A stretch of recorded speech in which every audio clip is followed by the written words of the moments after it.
ಆನೇಕಲ್ ಪಟ್ಟಣದ ಸಾರ್ವಜನಿಕರ ಗ್ರಂಥಾಲಯದ ಆವರಣದಲ್ಲಿ ಬಾಬಾ ಸಾಹೇಬ್ ಡಾಕ್ಟರ್ ಅಂಬೇಡ್ಕರ್ ಅವರ ಸಂಶೋಧನಾ ಕೃತಿ ಶೂದ್ರರು ಯಾರು ಎಂಬ ಪುಸ್ತಕದ ಸಂವಾದ ಕಾರ್ಯಕ್ರಮ ಆಯೋಜಿಸಲಾಗಿತ್ತು.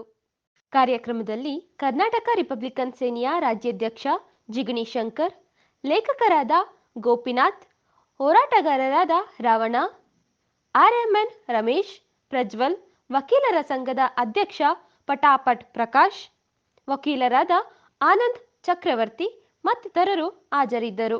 ಭರತವಂಶದ ಬಹುಸಂಖ್ಯಾತರಾದ ಶೂದ್ರರು ವೇದಗಳ ಕಾಲದಿಂದಲೂ ರಾಜರಿಗಾಗಿ ಆಡಳಿತ ನಡೆಸಿದ ಇವರು ಅಸ್ಪೃಶ್ಯರನ್ನೊಳಗೊಂಡು ಭಾರತದಲ್ಲಿ ಅಧಿಕಾರ ಹಿಡಿಯಬೇಕಾದವರು ಇಂದು ಪುರೋಹಿತಶಾಹಿಗಳ ಗುಲಾಮರಾಗಿದ್ದಾರೆ. ಶೂದ್ರರ ಬದಲಾವಣೆ ದೃಷ್ಟಿಯಿಂದ ಅಂಬೇಡ್ಕರ್ ಅವರು ಬರೆದಿರುವ ಶೂದ್ರರು ಯಾರು ಎಂಬ ಪುಸ್ತಕವನ್ನು ಕನ್ನಡಕ್ಕೆ ಎಂ ಗೋಪಿನಾಥ್ ರವರು ತರ್ಜಿಮೆ ಮಾಡಿರುವ ಕೃತಿಯನ್ನು ಪ್ರಜ್ವಲ್ ಪ್ರಕಾಶನ ಮೂಲಕ ಪ್ರಕಟಿಸಿ ದಿವಂಗತ ಪರಿವರ್ತನ್ ನೆನಪಿಗಾಗಿ ಅರ್ಪಿಸಲಾಗಿದೆ ಎಂದು ಕರ್ನಾಟಕ ರಿಪಬ್ಲಿಕನ್ ಸೇನೆಯ ರಾಜ್ಯಾಧ್ಯಕ್ಷ ಜಿಗಣಿ ಶಂಕರ್ ಅವರು ತಿಳಿಸಿದರು. ಆದರೆ ಈ ಪುಸ್ತಕ ಹಿಡ್ಕೊಂಡ್ರೆ ಒಂದು ಬಾಬಾ ಸಾಹೇಬ್ ಅಂಬೇಡ್ಕರ್ ಅವರ ಒಂದು ಸಾಧನೆ, ಅವ್ರ ನೋವು, ಅವ್ರ ವೇದನೆ, ಅವ್ರ ಏಕಾಂಗಿತನ, ಅವ್ರು ಪಟ್ಟಂಥ ಪರಿಶ್ರಮ, ಅದು ಸ್ವಲ್ಪ ಒಂದು 2 ಪೇಜ್ ತೆಗೆದ್ರೆ ನನ್ನ ಮಗ ಕೂಡ ಕಾಣಿಸ್ತಾನೆ. ಸೊ ಇಂಥ ಒಂದು ಸಂದಿಗ್ಧ ಪರಿಸ್ಥಿತಿಯಲ್ಲಿ ನನಗೆ I am very proud of this. ನಾನು ಬಾಬಾ ಸಾಹೇಬ್ ಅಂಬೇಡ್ಕರ್ ಅವರ ಒಂದು ಪುಸ್ತಕವನ್ನು ನಮ್ಮ ಆತ್ಮೀಯ ಗೆಳೆಯರು, ನಮ್ಮ ಆತ್ಮೀಯ ಸ್ನೇಹಿತರು ಆದಂಥ ಗೋಪಿನಾಥ್ರವರ ಒಂದು ಇಂಗ್ಲೀಷಿಂದ ಬಾಬಾ ಸಾಹೇಬ್ ಅಂಬೇಡ್ಕರ್ ಬರೆದಂಥ ಇಂಗ್ಲೀಷ್ ಪುಸ್ತಕವನ್ನು ಕನ್ನಡಕ್ಕೆ ತರ್ಜಮೆ ಮಾಡೋದ್ರ ಮೂಲಕ ಇದು ಬಹುಸಂಖ್ಯಾತರ ಜನರಿಗೆ ತಲುಪುವಂಥ ಒಂದು ಪ್ರಾಮಾಣಿಕ ಪ್ರಯತ್ನವನ್ನು ಅವರು ಮಾಡಿದರು. ಮತ್ತು ನನಗೆ ಈ ಪಬ್ಲಿಕೇಶನ್ ಒಂದು ನಾಲೆಡ್ಜು, ಒಂದು ಶಿಸ್ತು, ಸ್ವಲ್ಪ ಇದರ ಮಹತ್ವ ತಿಳಿಸ್ಕೊಟ್ಟು ನಾನು ಪ್ರೋತ್ಸಾಹಿಸಿದಂಥ ನನ್ನ ಆತ್ಮೀಯ ಸ್ನೇಹಿತರು ಆದಂಥ ಸುಜ್ಞಾನ್ ಮೂರ್ತಿ, ಹಂಪಿ ಯೂನಿವರ್ಸಿಟಿಯ ಇರೋರು, ಅವರು ನನಗೆ ಈ ಪಬ್ಲಿಕೇಶನ್ ಒಂದು ಕಾನ್ಸೆಪ್ಟ್ ಕ್ರಿಯೇಟ್ ಮಾಡಿಕೊಟ್ಟಿದ್ದು. ನಾನು ಸುಮಾರು ಒಂದು 7-8 ಪುಸ್ತಕ ತಂದಿದ್ದೀನಿ ಇಲ್ಲಿವರೆಗೂ. ಈ ಪುಸ್ತಕನ ತಂದಿನ ನಾನು ಒಂದೇ ಪುಸ್ತಕ ತಂದಿದ್ದೀನಿ, ಅದು ಕಾರಲ್ಲಿ ಮತ್ತೆ ಬಂದ್ಬಿಟ್ಟು ಒಂದೇ ಪುಸ್ತಕ ಯಾಕೆ ತಂದಿದ್ದೀನಿ ಅಂದರೆ, ಈ ಪುಸ್ತಕ ರಿಲೀಸ್ ಮಾಡಿದವ್ರು ಆದಿಯಾಗಿ ಯಾರು ಕೂಡ ಒಂದು ಪುಸ್ತಕ ಕೊಂಡ್ಕೊಂಡಿಲ್ಲ, ಯಾರು ಕೂಡ ಇದಕ್ಕೆ 100 ರೂಪಾಯಿ ಕೊಟ್ಟು ಪುಸ್ತಕ ಇಸ್ಕೊಂಡಿಲ್ಲ. ಸೊ ಹೀಗಾಗಿ ನಾನು ಒಂದೂ ಸೇಲ್ ಮಾಡಿಲ್ಲ, ಯಾರಿಗೂ ಕೊಟ್ಟಿಲ್ಲ, ಹಂಗೆ ಇಟ್ಬಿಟ್ಟಿದ್ದೆ. ಗೋಪಿನಾಥ್ ಅವ್ರು ಫೋನ್ ಮಾಡಿದಾಗ, ಎಲ್ಲಪ್ಪ ಈ ಪುಸ್ತಕ ಯಾರು ತಗೋತಾ ಇಲ್ಲ, ಓದ್ತಾ ಇಲ್ಲ, ನಾನೆಲ್ಲ 3-4 ಪೇಪರ್ ಎಲ್ಲ 300 ಪೇಪರ್ 300 ಪುಸ್ತಕ ಎಲ್ಲ ನಾನು ಸೇಲ್ ಮಾಡಿಬಿಟ್ಟೆ. ಹೌದಾ, ನಾನು ಮಾಡೋಕ್ಕಾಗಿಲ್ಲ, ನೀನು ಲೀಡರ್. ಓಕೆ, ನಾನು ಲೀಡರ್, ನಾನು ಟ್ರೇಡರ್. ಓಕೆ, ಲೀಡರ್ಗಳ ಹಣೆ ಬರಲ್ಲ ಇಷ್ಟೇ ಇಲ್ಲ ಅಂತೇಳಿ ಇರೋ ಪುಸ್ತಕನ ನಿಂಗೆ ಕೊಟ್ಬಿಡ್ತೀನಿ ಅಂತ ಹೇಳಿ. ಸೊ ಎನಿವೆ, ಈಗ ಈ ಪುಸ್ತಕದ ಮೊದಲನೇ over the Shudras how they are shifted to the fourth chaturvarna in the society of Indo Aryan, ಅಲ್ಲಿಂದ ಆಗುವಂಥ ಮೊದಲನೇ ಪದದಿಂದ ಕೊನೆ ಕನ್ಕ್ಲೂಷನ್. ಆ ಕೊನೆ ಕನ್ಕ್ಲೂಷನ್ನಲ್ಲಿ ಹತ್ತತ್ರ ಬಂದಾಗ ಬಾಬಾ ಸಾಹೇಬ್ ಅಂಬೇಡ್ಕರ್ ಇದನ್ನು ತಿಳ್ಕೊಳ್ಳಿಕ್ಕೆ ಇದು 1948 ಅಂದರೆ 8 ವರ್ಷಕ್ಕೆ ಸತ್ತೋಗ್ತಾರೆ. ಸಾಯೋ ವಯಸ್ಸಲ್ಲಿ ಆರೋಗ್ಯ ಕೆಟ್ಟಿರ್ತದೆ, ಸಂಸಾರ ಕೆಟ್ಟಿರ್ತದೆ. ಇದ್ದಂಥ 5 ಮಕ್ಕಳಲ್ಲಿ 4 ಮಕ್ಕಳು ತಿರೋಗ್ತಾರೆ. ಗಂಗಾಧರು, ಅತ್ಯಂತ ಪ್ರೀತಿಯಾದ ಮಗಳಾಗಿದ್ದ ತನು, ರಮೇಶು, ರಾಜರತ್ನಂ, ಎಲ್ಲ ಮಕ್ಕಳು ತಿರೋಗಿರ್ತಾರೆ. ಇರೋಂಥ ಒಬ್ಬ ಮಗ ಯಶವಂತ ಅಂಬೇಡ್ಕರ್ ಕೂಡ ಜೊತೆಯಲ್ಲಿ ಇದ್ದಂಥ ಮಾಹಿತಿಗಳಿಲ್ಲ, ಸೊಸೆ ಇಟ್ಟಾಕಿಲ್ಲ. ಮತ್ತು ಅವ್ರಿಗೆ ಮಾತ್ರೆಗಳು, ಪರಿಸ್ಥಿತಿಗಳು, ಪ್ರತಿಯೊಂದು 108 ಸಮಸ್ಯೆಗಳು. ಪ್ರಪಂಚದ 2 ಮಹಾಯುದ್ಧಗಳು ನಡೆದಂಥ ಕಾಲ. ಅದರ ಜೊತೆಗೆ 1948 ಅಂದರೆ 1947ನಲ್ಲಿ ಸ್ವತಂತ್ರ ಬಂದಂಥ ಸಂದರ್ಭ. ಆ ಸಂದರ್ಭಕ್ಕೆ ಇವರು ಸಂವಿಧಾನವನ್ನು ಕೊಡಬೇಕು, ಇವರು ಆರೋಗ್ಯ ಕೈಕೊಟ್ಟಿರ್ತದೆ. ಇವೆಲ್ಲ ಎಷ್ಟು ಬಾಬಾ ಸಾಹೇಬ್ ಅಂಬೇಡ್ಕರ್ ಅವರಿಗೆ ನಾವು ರಷ್ಯಾದ ಅಧ್ಯಕ್ಷ ಹೇಳಿದ್ರಲ್ಲ, ಕ್ಷಣಕ್ಕೂ ಈ ಪ್ರಪಂಚದಲ್ಲಿ ಯಾರಾದರೂ ಗೌರವ ಪ್ರೀತಿ ಕೊಡ್ಬೇಕಂತ ವ್ಯಕ್ತಿ ಬಾಬಾ ಸಾಹೇಬ್ ಅಂಬೇಡ್ಕರ್ ಅಂದರೆ ಅವ್ರ ಋಣ ತಿಂದಂತ ನಾವು ಕ್ಷಣ ನಿಮಿಷಕ್ಕೂ ಏನು ಮಾಡ್ಬೇಕಾಗೈತೆ, ಅವ್ರಿಗೆ ಏನು ಮಾಡಿಲ್ಲ ಅನ್ನೋದಕ್ಕಾಗಿ ಇವತ್ತು ಬಾಬಾ ಸಾಹೇಬ್ ಅಂಬೇಡ್ಕರ್ ಅವರ ಗತಿಸಿ 64 ವರ್ಷಗಳ ನಂತರವೂ ಪರ್ಯಾಯ ನಾಯಕತ್ವ ಈ ದೇಶದಲ್ಲಿ ಉಂಟಾಗಿಲ್ಲ ಅಂದರೆ because of our hypocrisy, because of our negligence, because our fake followership. ಆ ಕಾರಣಕ್ಕಾಗಿ ಆಗಿಲ್ಲ ಅಂತ ನನಗನ್ನಿಸ್ತದೆ.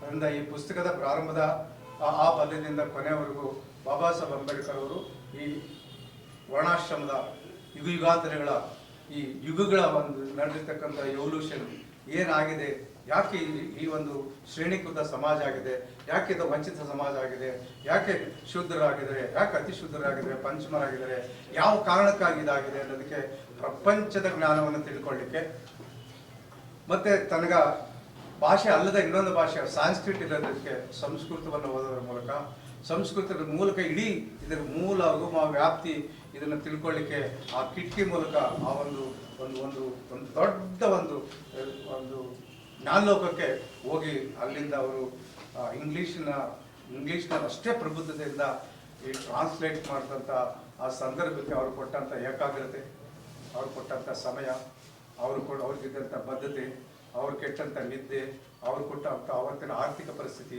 ಇವೆಲ್ಲದರೂ ಸಾಹೇಬರು ನಾವು ಏನಂತ ನಾವು ಕರಿಬೇಕು ನೋಡಿ. ಎಷ್ಟೆಲ್ಲ ಸಮಸ್ಯೆಗಳ ಮಧ್ಯೆ ಇಷ್ಟೆಲ್ಲ ಸಮಸ್ಯೆಗಳ ಬಗ್ಗೆ ಅತ್ಯಂತ ಬದ್ಧತೆಯಿಂದ ಪ್ರಾಮಾಣಿಕತೆಯಿಂದ ತಂದಿರ್ತಕ್ಕಂಥ ಪುಸ್ತಕವನ್ನ ಇವತ್ತು ಶೂದ್ರರು ಹೆಸರಲ್ಲಿ ಬರೆದಿದ್ದಾರೆ. ಶೂದ್ರರು ಇವತ್ತು ಏನು ಅರ್ಥ ಮಾಡ್ಕೋಬೇಕಾಗಿತ್ತು, ಇವತ್ತು ಬಹಳಷ್ಟು ಕಡೆ ಬಾಬಾ ಸಾಹೇಬ್ ಅಂಬೇಡ್ಕರ್ ಅವರಿಗೆ ಅವ್ರ ಕೊಡುಗೆ ಏನು, ಅವ್ರ ಕೈ ಮುರಿತಾರೆ, ಅವ್ರ ಕತ್ತು ಮುರಿತಾರೆ, ಅವ್ರ ಕಾಲು ಮುರಿತಾರೆ, ಯಾವನ್ನ ಕೈ ಕತ್ತರಿಸ್ತಾರೆ, ಯಾವನ್ನ ತಲೆ ಕತ್ತರಿಸ್ತಾರೆ, ಯಾರ್ದ ಮನೆ ಕಟ್ತಾರೆ, ಇವರೆಲ್ಲರೂ ಯಾರು ಮೆಜಾರಿಟಿ ಶೂದ್ರಸ್. ಆದ್ರೆ ನಾವ್ಯಾರನ್ನ ಟಾರ್ಗೆಟ್ ಮಾಡ್ತೀವಿ, ಬ್ರಾಹ್ಮಣರು ಬೇಕಿಲ್ಲ. ಬ್ರಾಹ್ಮಣತ್ವ ಇರ್ಬೋದು, ಆದ್ರೆ ನಾವು ಬೇರೆ ನೆಕ್ಸ್ಟ್ ಶತ್ರುನ ನೋಡಲ್ಲ, ದೂರದ ಶತ್ರುನ ಹುಟ್ಟಾಕೊಂಡು ಎತ್ ಮೇಲೆ ಹಾಕೊಂಡು ನೋಡ್ತೀವಿ. ಅವ್ರಿಗೆ ಮನವರಿಕೆ ಆಗಲಿ, ಅವರು ಒಂದು ಕಾಲಕ್ಕೆ ರೂಲಿಂಗ್ ಕ್ಲಾಸ್ ಆಗಲಿ, ಅಥವಾ ಅವರೊಂದು ಕಾಲಕ್ಕೆ ಒಂದು ಸಂಬಂಧ, ಒಂದು ಹೊಸ ಸಮಾಜ ಸೃಷ್ಟಿಯಾಗಲಿ ಅಂತ ಬಾಬಾ ಸಾಹೇಬ್ ಅಂಬೇಡ್ಕರ್ ಪರಿಕಲ್ಪನೆಯಿಂದ ಈ ಪುಸ್ತಕದ ಆಶಯನ್ನಿಟ್ಟು ಬರೆದು ಸ್ವತಂತ್ರ ಭಾರತ ಬಂದ ಮೇಲೆ ಸ್ವತಂತ್ರ ಭಾರತದಲ್ಲಿ ಈ ಬಹುಸಂಖ್ಯಾತರಿರ್ತಕ್ಕಂಥ ಶೂದ್ರ ಸಮುದಾಯಗಳು ಜೊತೆಗೆ ಅಶೋಷಿತ ಅಸ್ಪೃಶ್ಯ ಸಮುದಾಯಗಳು ಸೇರಿ ಒಂದು ರೂಲಿಂಗ್ ಕ್ಲಾಸ್ ಆಗಲಿ, ಆ ರೂಲಿಂಗ್ ಕ್ಲಾಸ್ ಮೂಲಕ ಈ ಪ್ರಜಾಪ್ರಭುತ್ವದ ಭಾರತ ಈ ಬಹುಸಂಖ್ಯಾತ ಇಂಥ ಭರತ ವಂಶಸ್ಥರಿದಾರಲ್ಲ, ಇಂಥ ಭರತ ವಂಶಸ್ಥರ ಕೈಲಿ ಹೋಗಲಂತ ಸಾಹೇಬರ ಪರಿಕಲ್ಪನೆಯನ್ನ ಈ ದೇಶದಲ್ಲಿ ಯಾರಾದರೂ ಅರ್ಥ ಮಾಡಿಕೊಂಡು ಸ್ವಲ್ಪ ಚಾಲನೆ ಮಾಡಿ ಸಕ್ಸಸ್ ಮಾಡಿದ್ರೆ ಅದನ್ನು ಮಾನ್ಯವರು ಕಾಂಶಿರಾಮ್ ಸಾಹೇಬ್ ಅವರೊಬ್ಬರೇ. Doctor Ambedkar is the real Ambedkar true follower ಅಂದರೆ ಮಾನ್ಯವರು ಕಾಂಶಿರಾಮ್ ಸಾಹೇಬ್. ಆಮೇಲೆ ಅದು ಇವತ್ತಿನ ಪರಿಸ್ಥಿತಿ ಎಲ್ಲರಿಗೂ ಗೊತ್ತಿದೆ, ಆದರೆ ಪ್ರಾಮಾಣಿಕ ಪ್ರಯತ್ನ ಪಟ್ಟಿದ್ದಾರೆ. ಅಂತ ಪ್ರಾಮಾಣಿಕ ಪ್ರಯತ್ನಕ್ಕಾಗಿ ಬಾಬಾ ಸಾಹೇಬ್ ಅಂಬೇಡ್ಕರ್ ಅವರು ತಾನು ಬದುಕಿದ್ದ ಕಾಲದಲ್ಲಿ ತನ್ನ ಜೀವಿತವನ್ನು ಕ್ರಯಿಸಿದ್ದಾರೆ, ತನ್ನ ಜೀವಿತವನ್ನು ಕ್ಯಾಂಡ್ಲಾಗೊಳಿಸಿದ್ದಾರೆ, ತನ್ನ ಜೀವಿತವನ್ನ ಪ್ರತಿ ಕ್ಷಣ ಅವ್ರಿಗೆ ಯಾರಿಂದಲೂ ಸುಖ ಇಲ್ಲ, ಮಕ್ಕಳಿಂದ ಸುಖ ಇಲ್ಲ, ರಮಾಬಾಯಿ ಅವ್ರು ಬೇಗ ತೀರೋಗ್ತಾರೆ, ತಂದೆ ತಾಯಿ ತೀರೋಗ್ತಾರೆ, ನಿತ್ಯ ಪ್ರಯಾಣ, ವಿದೇಶಗಳಿಗೆ ಹೋಗ್ಬೇಕು, ಎಷ್ಟೆಲ್ಲ ಸಮಯ ಸಂದರ್ಭಗಳಲ್ಲಿ ಒಂದು ಐತಿಹಾಸಿಕ ದಾಖಲೆ ಒಂದು ಸಂಶೋಧನೆ ಇದರ ರಿಲೆವೆಂಟ್, ಇದ್ರ ಈಕ್ವಲೆಂಟ್ ಬೇರೆ ಯಾವುದು ಈ ಈಕ್ವಲ್ ಪುಸ್ತಕನೇ ಇಲ್ಲ. ನನಗಿದು ಓದಾದ್ಮೇಲೆ ಶಾಕ್ ಆಗೋದು. ನಾನು ಮೊದಲನೇ ಪೇಜಿಂದ 164ನೇ ಪೇಜಲ್ಲಿ ಒಂದು ಕನ್ಕ್ಲೂಷನ್ ಇದೆ. 64ನೇ ಪೇಜಲ್ಲಿ ಬ್ರಾಹ್ಮಣ ಮತ್ತು ಕ್ಷತ್ರಿಯ ವೈಶ್ಯರ ಬಗ್ಗೆ ಜನಿವಾರ ಮತ್ತು ಜನಿವಾರ ಹೊರತಾಗಿ ಹೊರತಕ್ಕಂಥ, ಈಗ ಜನಿವಾರ ಹಾಕಿದ್ರೆ ಒಂದು ಸಮಾಜ 1-2%, ಜನಿವಾರ ಹಾಕಿಲ್ದವರೆಲ್ಲರೂ ಶೂದ್ರರು ಕ್ಷತ್ರಿಯರು ಅನ್ನೋದಾದ್ರೆ ನಮ್ಮಲ್ಲಿ ಎಷ್ಟು ಸಾಮರಸ್ಯ ಉಂಟಾಗಬೇಕಾಗಿತ್ತು, ಎಷ್ಟು ಸೌಹಾರ್ದತೆ ಉಂಟಾಗಬೇಕಾಗಿತ್ತು. ಎಲ್ಲಿ ಫೇಲ್ಯೂರ್ ಆಗಿತ್ತು? ನಾವು ಹೇಳೋದ್ರ ಫೇಲ್ಯೂರಾ, ಅವ್ರು ಓದೋದ್ರ ಫೇಲ್ಯೂರಾ, ಅಥವಾ ತಿಳ್ಕೊಳ್ಳೋದ್ರ ಫೇಲ್ಯೂರಾ? ಎಲ್ಲ ಫೇಲ್ಯೂರ್ಸ್ಗೆ ಇವತ್ತು ನಾವು ಜಗತ್ತಿನಲ್ಲಿ ಭಾರತ ದೇಶದಲ್ಲಿ ಬೌದ್ಧ ಧರ್ಮ ಹುಟ್ಟಿದೆ. ಭಾರತ ದೇಶದಲ್ಲಿ ಜಗತ್ತು ಒಪ್ಪಿಕೊಳ್ಳುವಂಥ ಪ್ರಜಾಪ್ರಭುತ್ವ ಇದೆ. ಜಗತ್ತಿನ ಎಲ್ಲ ಫಿಲಾಸಫಿನ ಅರ್ಥ ಮಾಡಿಕೊಂಡು ಕೊಟ್ಟಂಥ ಒಬ್ಬ ಮಹಾನ್ ನಾಯಕರ ಜೊತೆಗೆ ಅನೇಕ ನಾಯಕರು ಕೂಡ ಬಾಬಾ ಸಾಹೇಬ್ ಅಂಬೇಡ್ಕರ್ ಅವರ ಹಿಂದೆ ಮತ್ತು ಬಾಬಾ ಸಾಹೇಬ್ ಅಂಬೇಡ್ಕರ್ ಸಮಕಾಲದಲ್ಲಿ ಬಹಳಷ್ಟು ಜನ ಹೋರಾಟ ಮಾಡಿದರು. ಕೇರಳದ ಎಣ್ಣಕಾಳಿ ಬಹುದೊಡ್ಡ ಹೋರಾಟ ಮಾಡಿದರು. ರೆಟ್ಟಮಲೆ ಶ್ರೀನಿವಾಸನ್ ತಮಿಳುನಾಡಿನ, ಪಂಡಿತ್ ಅಯೋಧ್ಯದಾಸನ್, ಕರ್ನಾಟಕದಲ್ಲಿ ಕೂಡ ಸಾಕಷ್ಟು ಜನ, ಮತ್ತೆ ಮಹಾರಾಷ್ಟ್ರದಲ್ಲಿ ಸಾಕಷ್ಟು ಜನ ಜ್ಯೋತಿಬಾ ಫುಲೆ ಅವರು ಆದಿಯಾಗಿ ಮಾಡಿದ್ರು. ಆದರೆ ಜ್ಯೋತಿಬಾ ಫುಲೆ ಅವರು ಈ ಪುಸ್ತಕದಲ್ಲಿ ಕೂಡ ಮೆನ್ಷನ್ ಇದೆ. ಜ್ಯೋತಿಬಾ ಫುಲೆ ಸಾಹೇಬರು ಸತ್ಯಶೋಧಕ ಸಮಿತಿಯನ್ನು ಮಾಡಂಥ ಸಂದರ್ಭದಲ್ಲಿ ಅವ್ರ ಜೊತೆ ಹೋದಂಥ ಹಿಂದುಳಿದ ವರ್ಗಗಳು ಶೂದ್ರರು ಒಂದು ಹಂತಕ್ಕೆ ಜೊತೆ ಹೋಗೋದ್ರ ಮೂಲಕ ಒಗ್ಗಟ್ಟಾಗಿ ಮುಂದೊಂದು ದಿವಸ ಅವರು ಈ ದೇಶದ ಇಡೀ ನಾಯಕತ್ವ ನೇತೃತ್ವ ವಹಿಸ್ಕೊಳ್ಳುವಂಥ ಸಂದರ್ಭಕ್ಕೆ ಲೋತಿ ಆಯೋಗ ಬಂದಾಗ ಅವ್ರ ಮುಂದೆ ಹೋಗಿ ಹೇಳ್ತಾರೆ, ನಾವು ಬ್ರಾಹ್ಮಣರ ಜೊತೆ ಇರ್ತೀವಿ, ನಾವು ಕ್ಷೇತ್ರೀಯರು ಅಂತ. ನಾವು ಅವ್ರದ್ದು ಅರ್ಥನೇ ಕಟ್ಟಿಲ್ಲ, ಅವ್ರು ತನ ಕಳ್ಕೊಂಡ್ಬಿಡ್ತಾರೆ. ಅದ್ರ ಜೊತೆಗೆ ಅಷ್ಟೊತ್ತಿಗೆ ಗಾಂಧಿ ಪ್ರಭಾವ ಜಾಸ್ತಿ ಆಗಿರ್ತದೆ, ಗಾಂಧಿಯವರ ನಾಯಕತ್ವ ನೇತೃತ್ವ ಜಾಸ್ತಿ ಆಗ್ಬಿಟ್ಟಿರ್ತದೆ. ಆಗ ಗಾಂಧಿಯವರ ಮಾತನ್ನು ಕೇಳಿಕೊಂಡು ಕೂಡ ಈ ಅಸ್ಪೃಶ್ಯರಿಂದ ಕಾರಣರಾಗಿ ಹೊರಗಡೆ ಹೋಗಿ ಅವ್ರು ಏಕಾಂಗಿ ತಬ್ಲಿಗಳಾಗೋ ಪರಿಸ್ಥಿತಿ ಅವ್ರು ಬಂದಿದ್ದಾರೆ. ಆದರೆ ಬಾಬಾ ಸಾಹೇಬ್ ಅಂಬೇಡ್ಕರ್ ಅವರು ಸಂವಿಧಾನದಲ್ಲಿ ಕಾನೂನಾತ್ಮಕವಾಗಿ ನಮಗೆ ಸ್ವಲ್ಪ ರಕ್ಷಣೆ ಕೊಟ್ಟಿದ್ದರಿಂದಾಗಿ ನಮಗೆ ಪ್ರಾವಿಷನ್ಸ್ ಕ್ರಿಯೇಟ್ ಮಾಡಿದ್ರಿಗೆ ನಾವು ಸೆಕ್ಯೂರ್ ಇದ್ದೀವಿ ಅಷ್ಟೇ. Not by your unity, not by your struggle, not by your political ಇದು, ಅದರಿಂದ ಅಷ್ಟೇ ಆಗಿರೋದು ನಮಗೆ. ಆದರೆ ಅದನ್ನ ಆಗ್ಲಿಕ್ಕೆ ಇವತ್ತಿಗೂ ನಾವು ಫೇಲ್ಯೂರ್ ಇದ್ದೀವಿ, ನಾವು ಬಹುಸಂಖ್ಯಾತರಿದ್ದೀವಿ.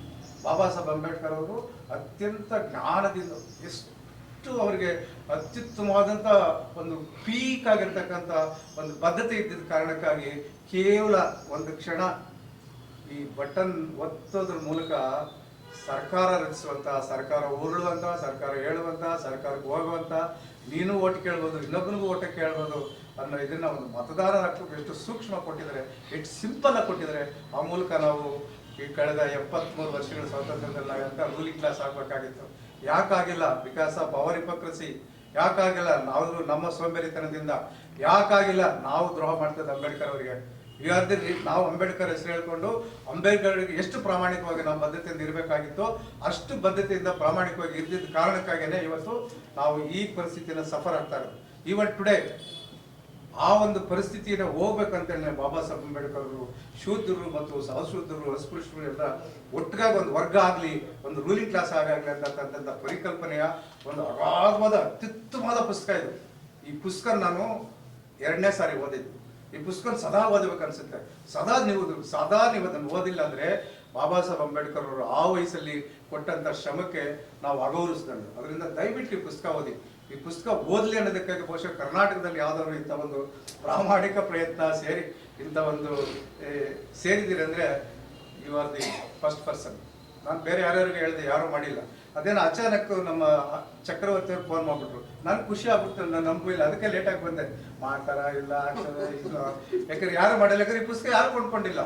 ಆಮೇಲೆ ಈ ಪುಸ್ತಕದಲ್ಲಿ ಏನೋ ನನ್ನ ಮಗನ ಫೋಟೋ ಇದೆ ಅಂತ ಏನೋ ಯಾರು ಕೊಂಡ್ಕೊಂಡಲ್ವೋ ಏನೋ, ಯಾವನು ಕೊಂಡ್ಕೊಂಡಿಲ್ಲ.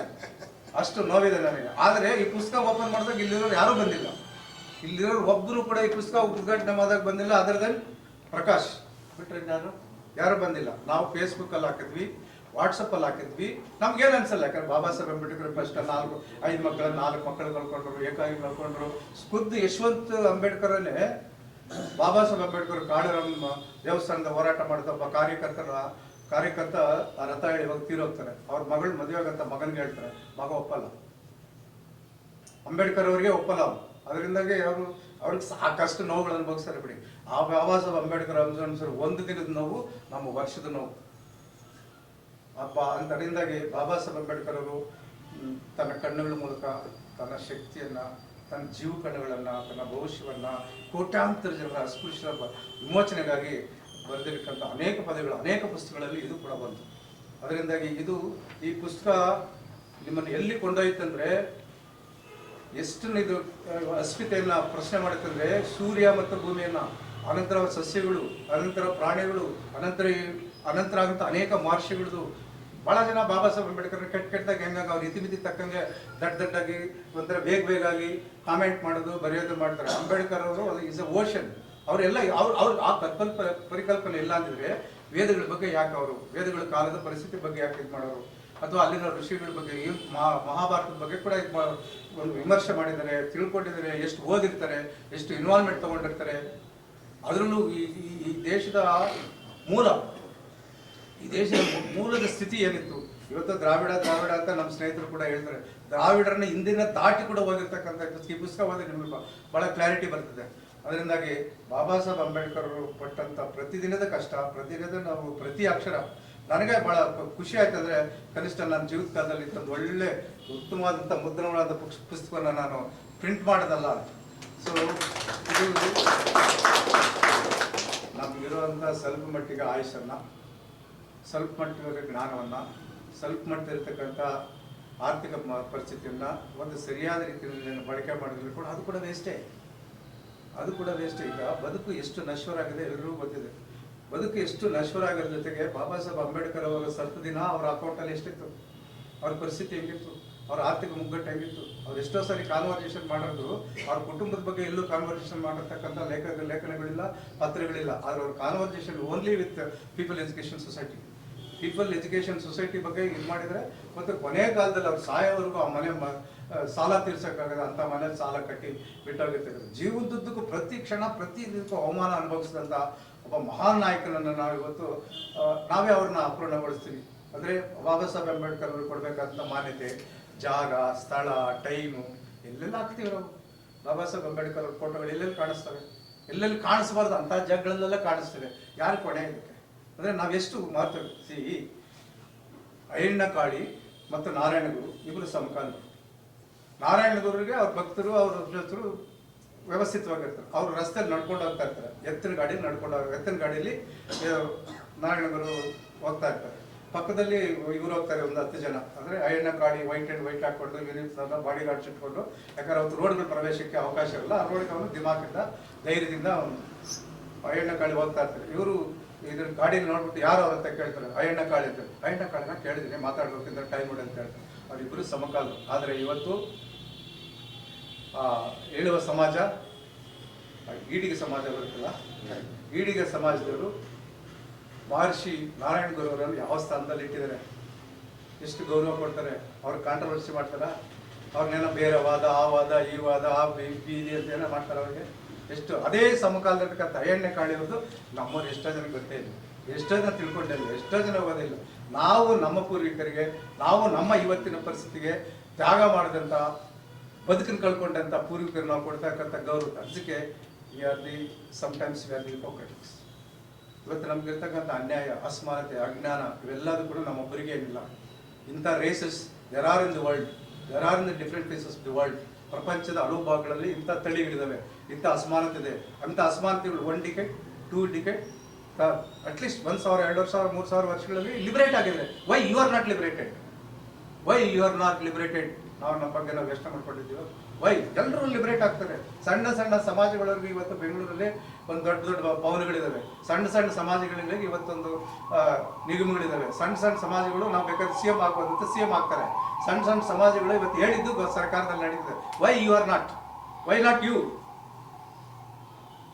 ಅದರಿಂದ ನಮ್ಗಿರ್ತಕ್ಕಂಥ ನಮಗಿರ್ತಕ್ಕಂಥ ಅಹಂಕಾರ, ಅಜ್ಞಾನ, ದುರ್ಬುದ್ಧಿ, ಅಪ್ರೀತಿ, ಒಬ್ಬರು ನಂಬೋದು, ಒಬ್ಬರು ನಂಬದೇ ಇರೋದು, ಒಬ್ಬರು ಹೀಯಾಳಿಸೋದು, ಪ್ರೀತಿ ಕೊರತೆಯಿಂದಾಗಿ still we are not particularised, still we have not united. ಇವತ್ತು ನಮ್ಮನ್ನು ಯಾರು ಗಂಭೀರವಾಗಿ ಪರಿಗಣಿಸಲ್ಲ. ಒಂದು ಸಣ್ಣ 10 ವರ್ಷ 20 ವರ್ಷ ಹೋರಾಟ ಮಾಡಿದ್ವಿ, ನಮ್ಮ ದೊಡ್ಡ ಸಂಘ, ಅಷ್ಟಂಗ, ಅಳತೆ ಉದ್ದ ಎಲ್ಲ ಚೆಕ್ ಬಂದು ಹೇಳ್ಕೊತೀವಲ್ಲ. ಒಂದು P1 ಟ್ರಾನ್ಸ್ಫರ್ ಮಾಡೋಕ್ಕಾಗುತ್ತೆ ನಮ್ಮ ಕೈ? ಒಂದು P1 ಅನ್ನು ಟ್ರಾನ್ಸ್ಫರ್ ಮಾಡೋಕ್ಕಾಗಲ್ಲ. ಆದರೆ ಏನು ಇದ್ದವ್ರು ಲೆಟರ್ ಎತ್ಕೊಂಡಾಗ DC SP ಟ್ರಾನ್ಸ್ಫರ್ ಮಾಡ್ತೀವಿ. ಅಂದರೆ ಅವ್ರಿಗೆ ಶಕ್ತಿ ಇರೋದೇನು, ಯುಕ್ತಿ ಇರೋದೇನು, ಅವ್ರು ಆಗೋದನ್ನು ಇವ್ರು ಆಗದೇ ಇರೋದಕ್ಕೆ. ಇಲ್ಲಿ ಈವನ್ ಟುಡೇ ನಮಗೆ ನಿಜವಾದ ಶತ್ರು ಯಾರು, ನಿಜವಾದ ಮಿತ್ರ ಯಾರು ನಾವು ಡಿಕ್ಲೇರೇ ಮಾಡ್ಕೊಂಡಿಲ್ಲ.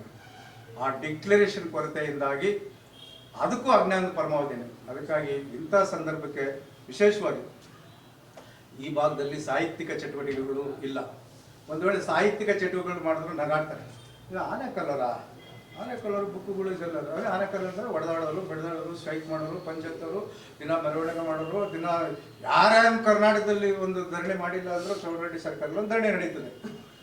ಆ ಥರ ತಿಳ್ಕೊಂಬಿಟ್ಟಾರೆ ಬೇರೆಯವರು. ಅದಕ್ಕಾಗಿ ಇಲ್ಲಿ ಯಾವುದನ್ನು ನಾವು ಹೋರಾಟ ಮಾಡಬೇಕು, ಯಾವ ಹಂತಕ್ಕೆ ಹೋರಾಟ ಮಾಡಬೇಕು, ಯಾವ ಲೆವೆಲ್ ಹೋರಾಟ ಮಾಡಬೇಕು. ಹೋರಾಟ ಅನ್ನೋದು ಒಂದು ಪ್ರಬಲವಾದ ಅಸ್ತ್ರ.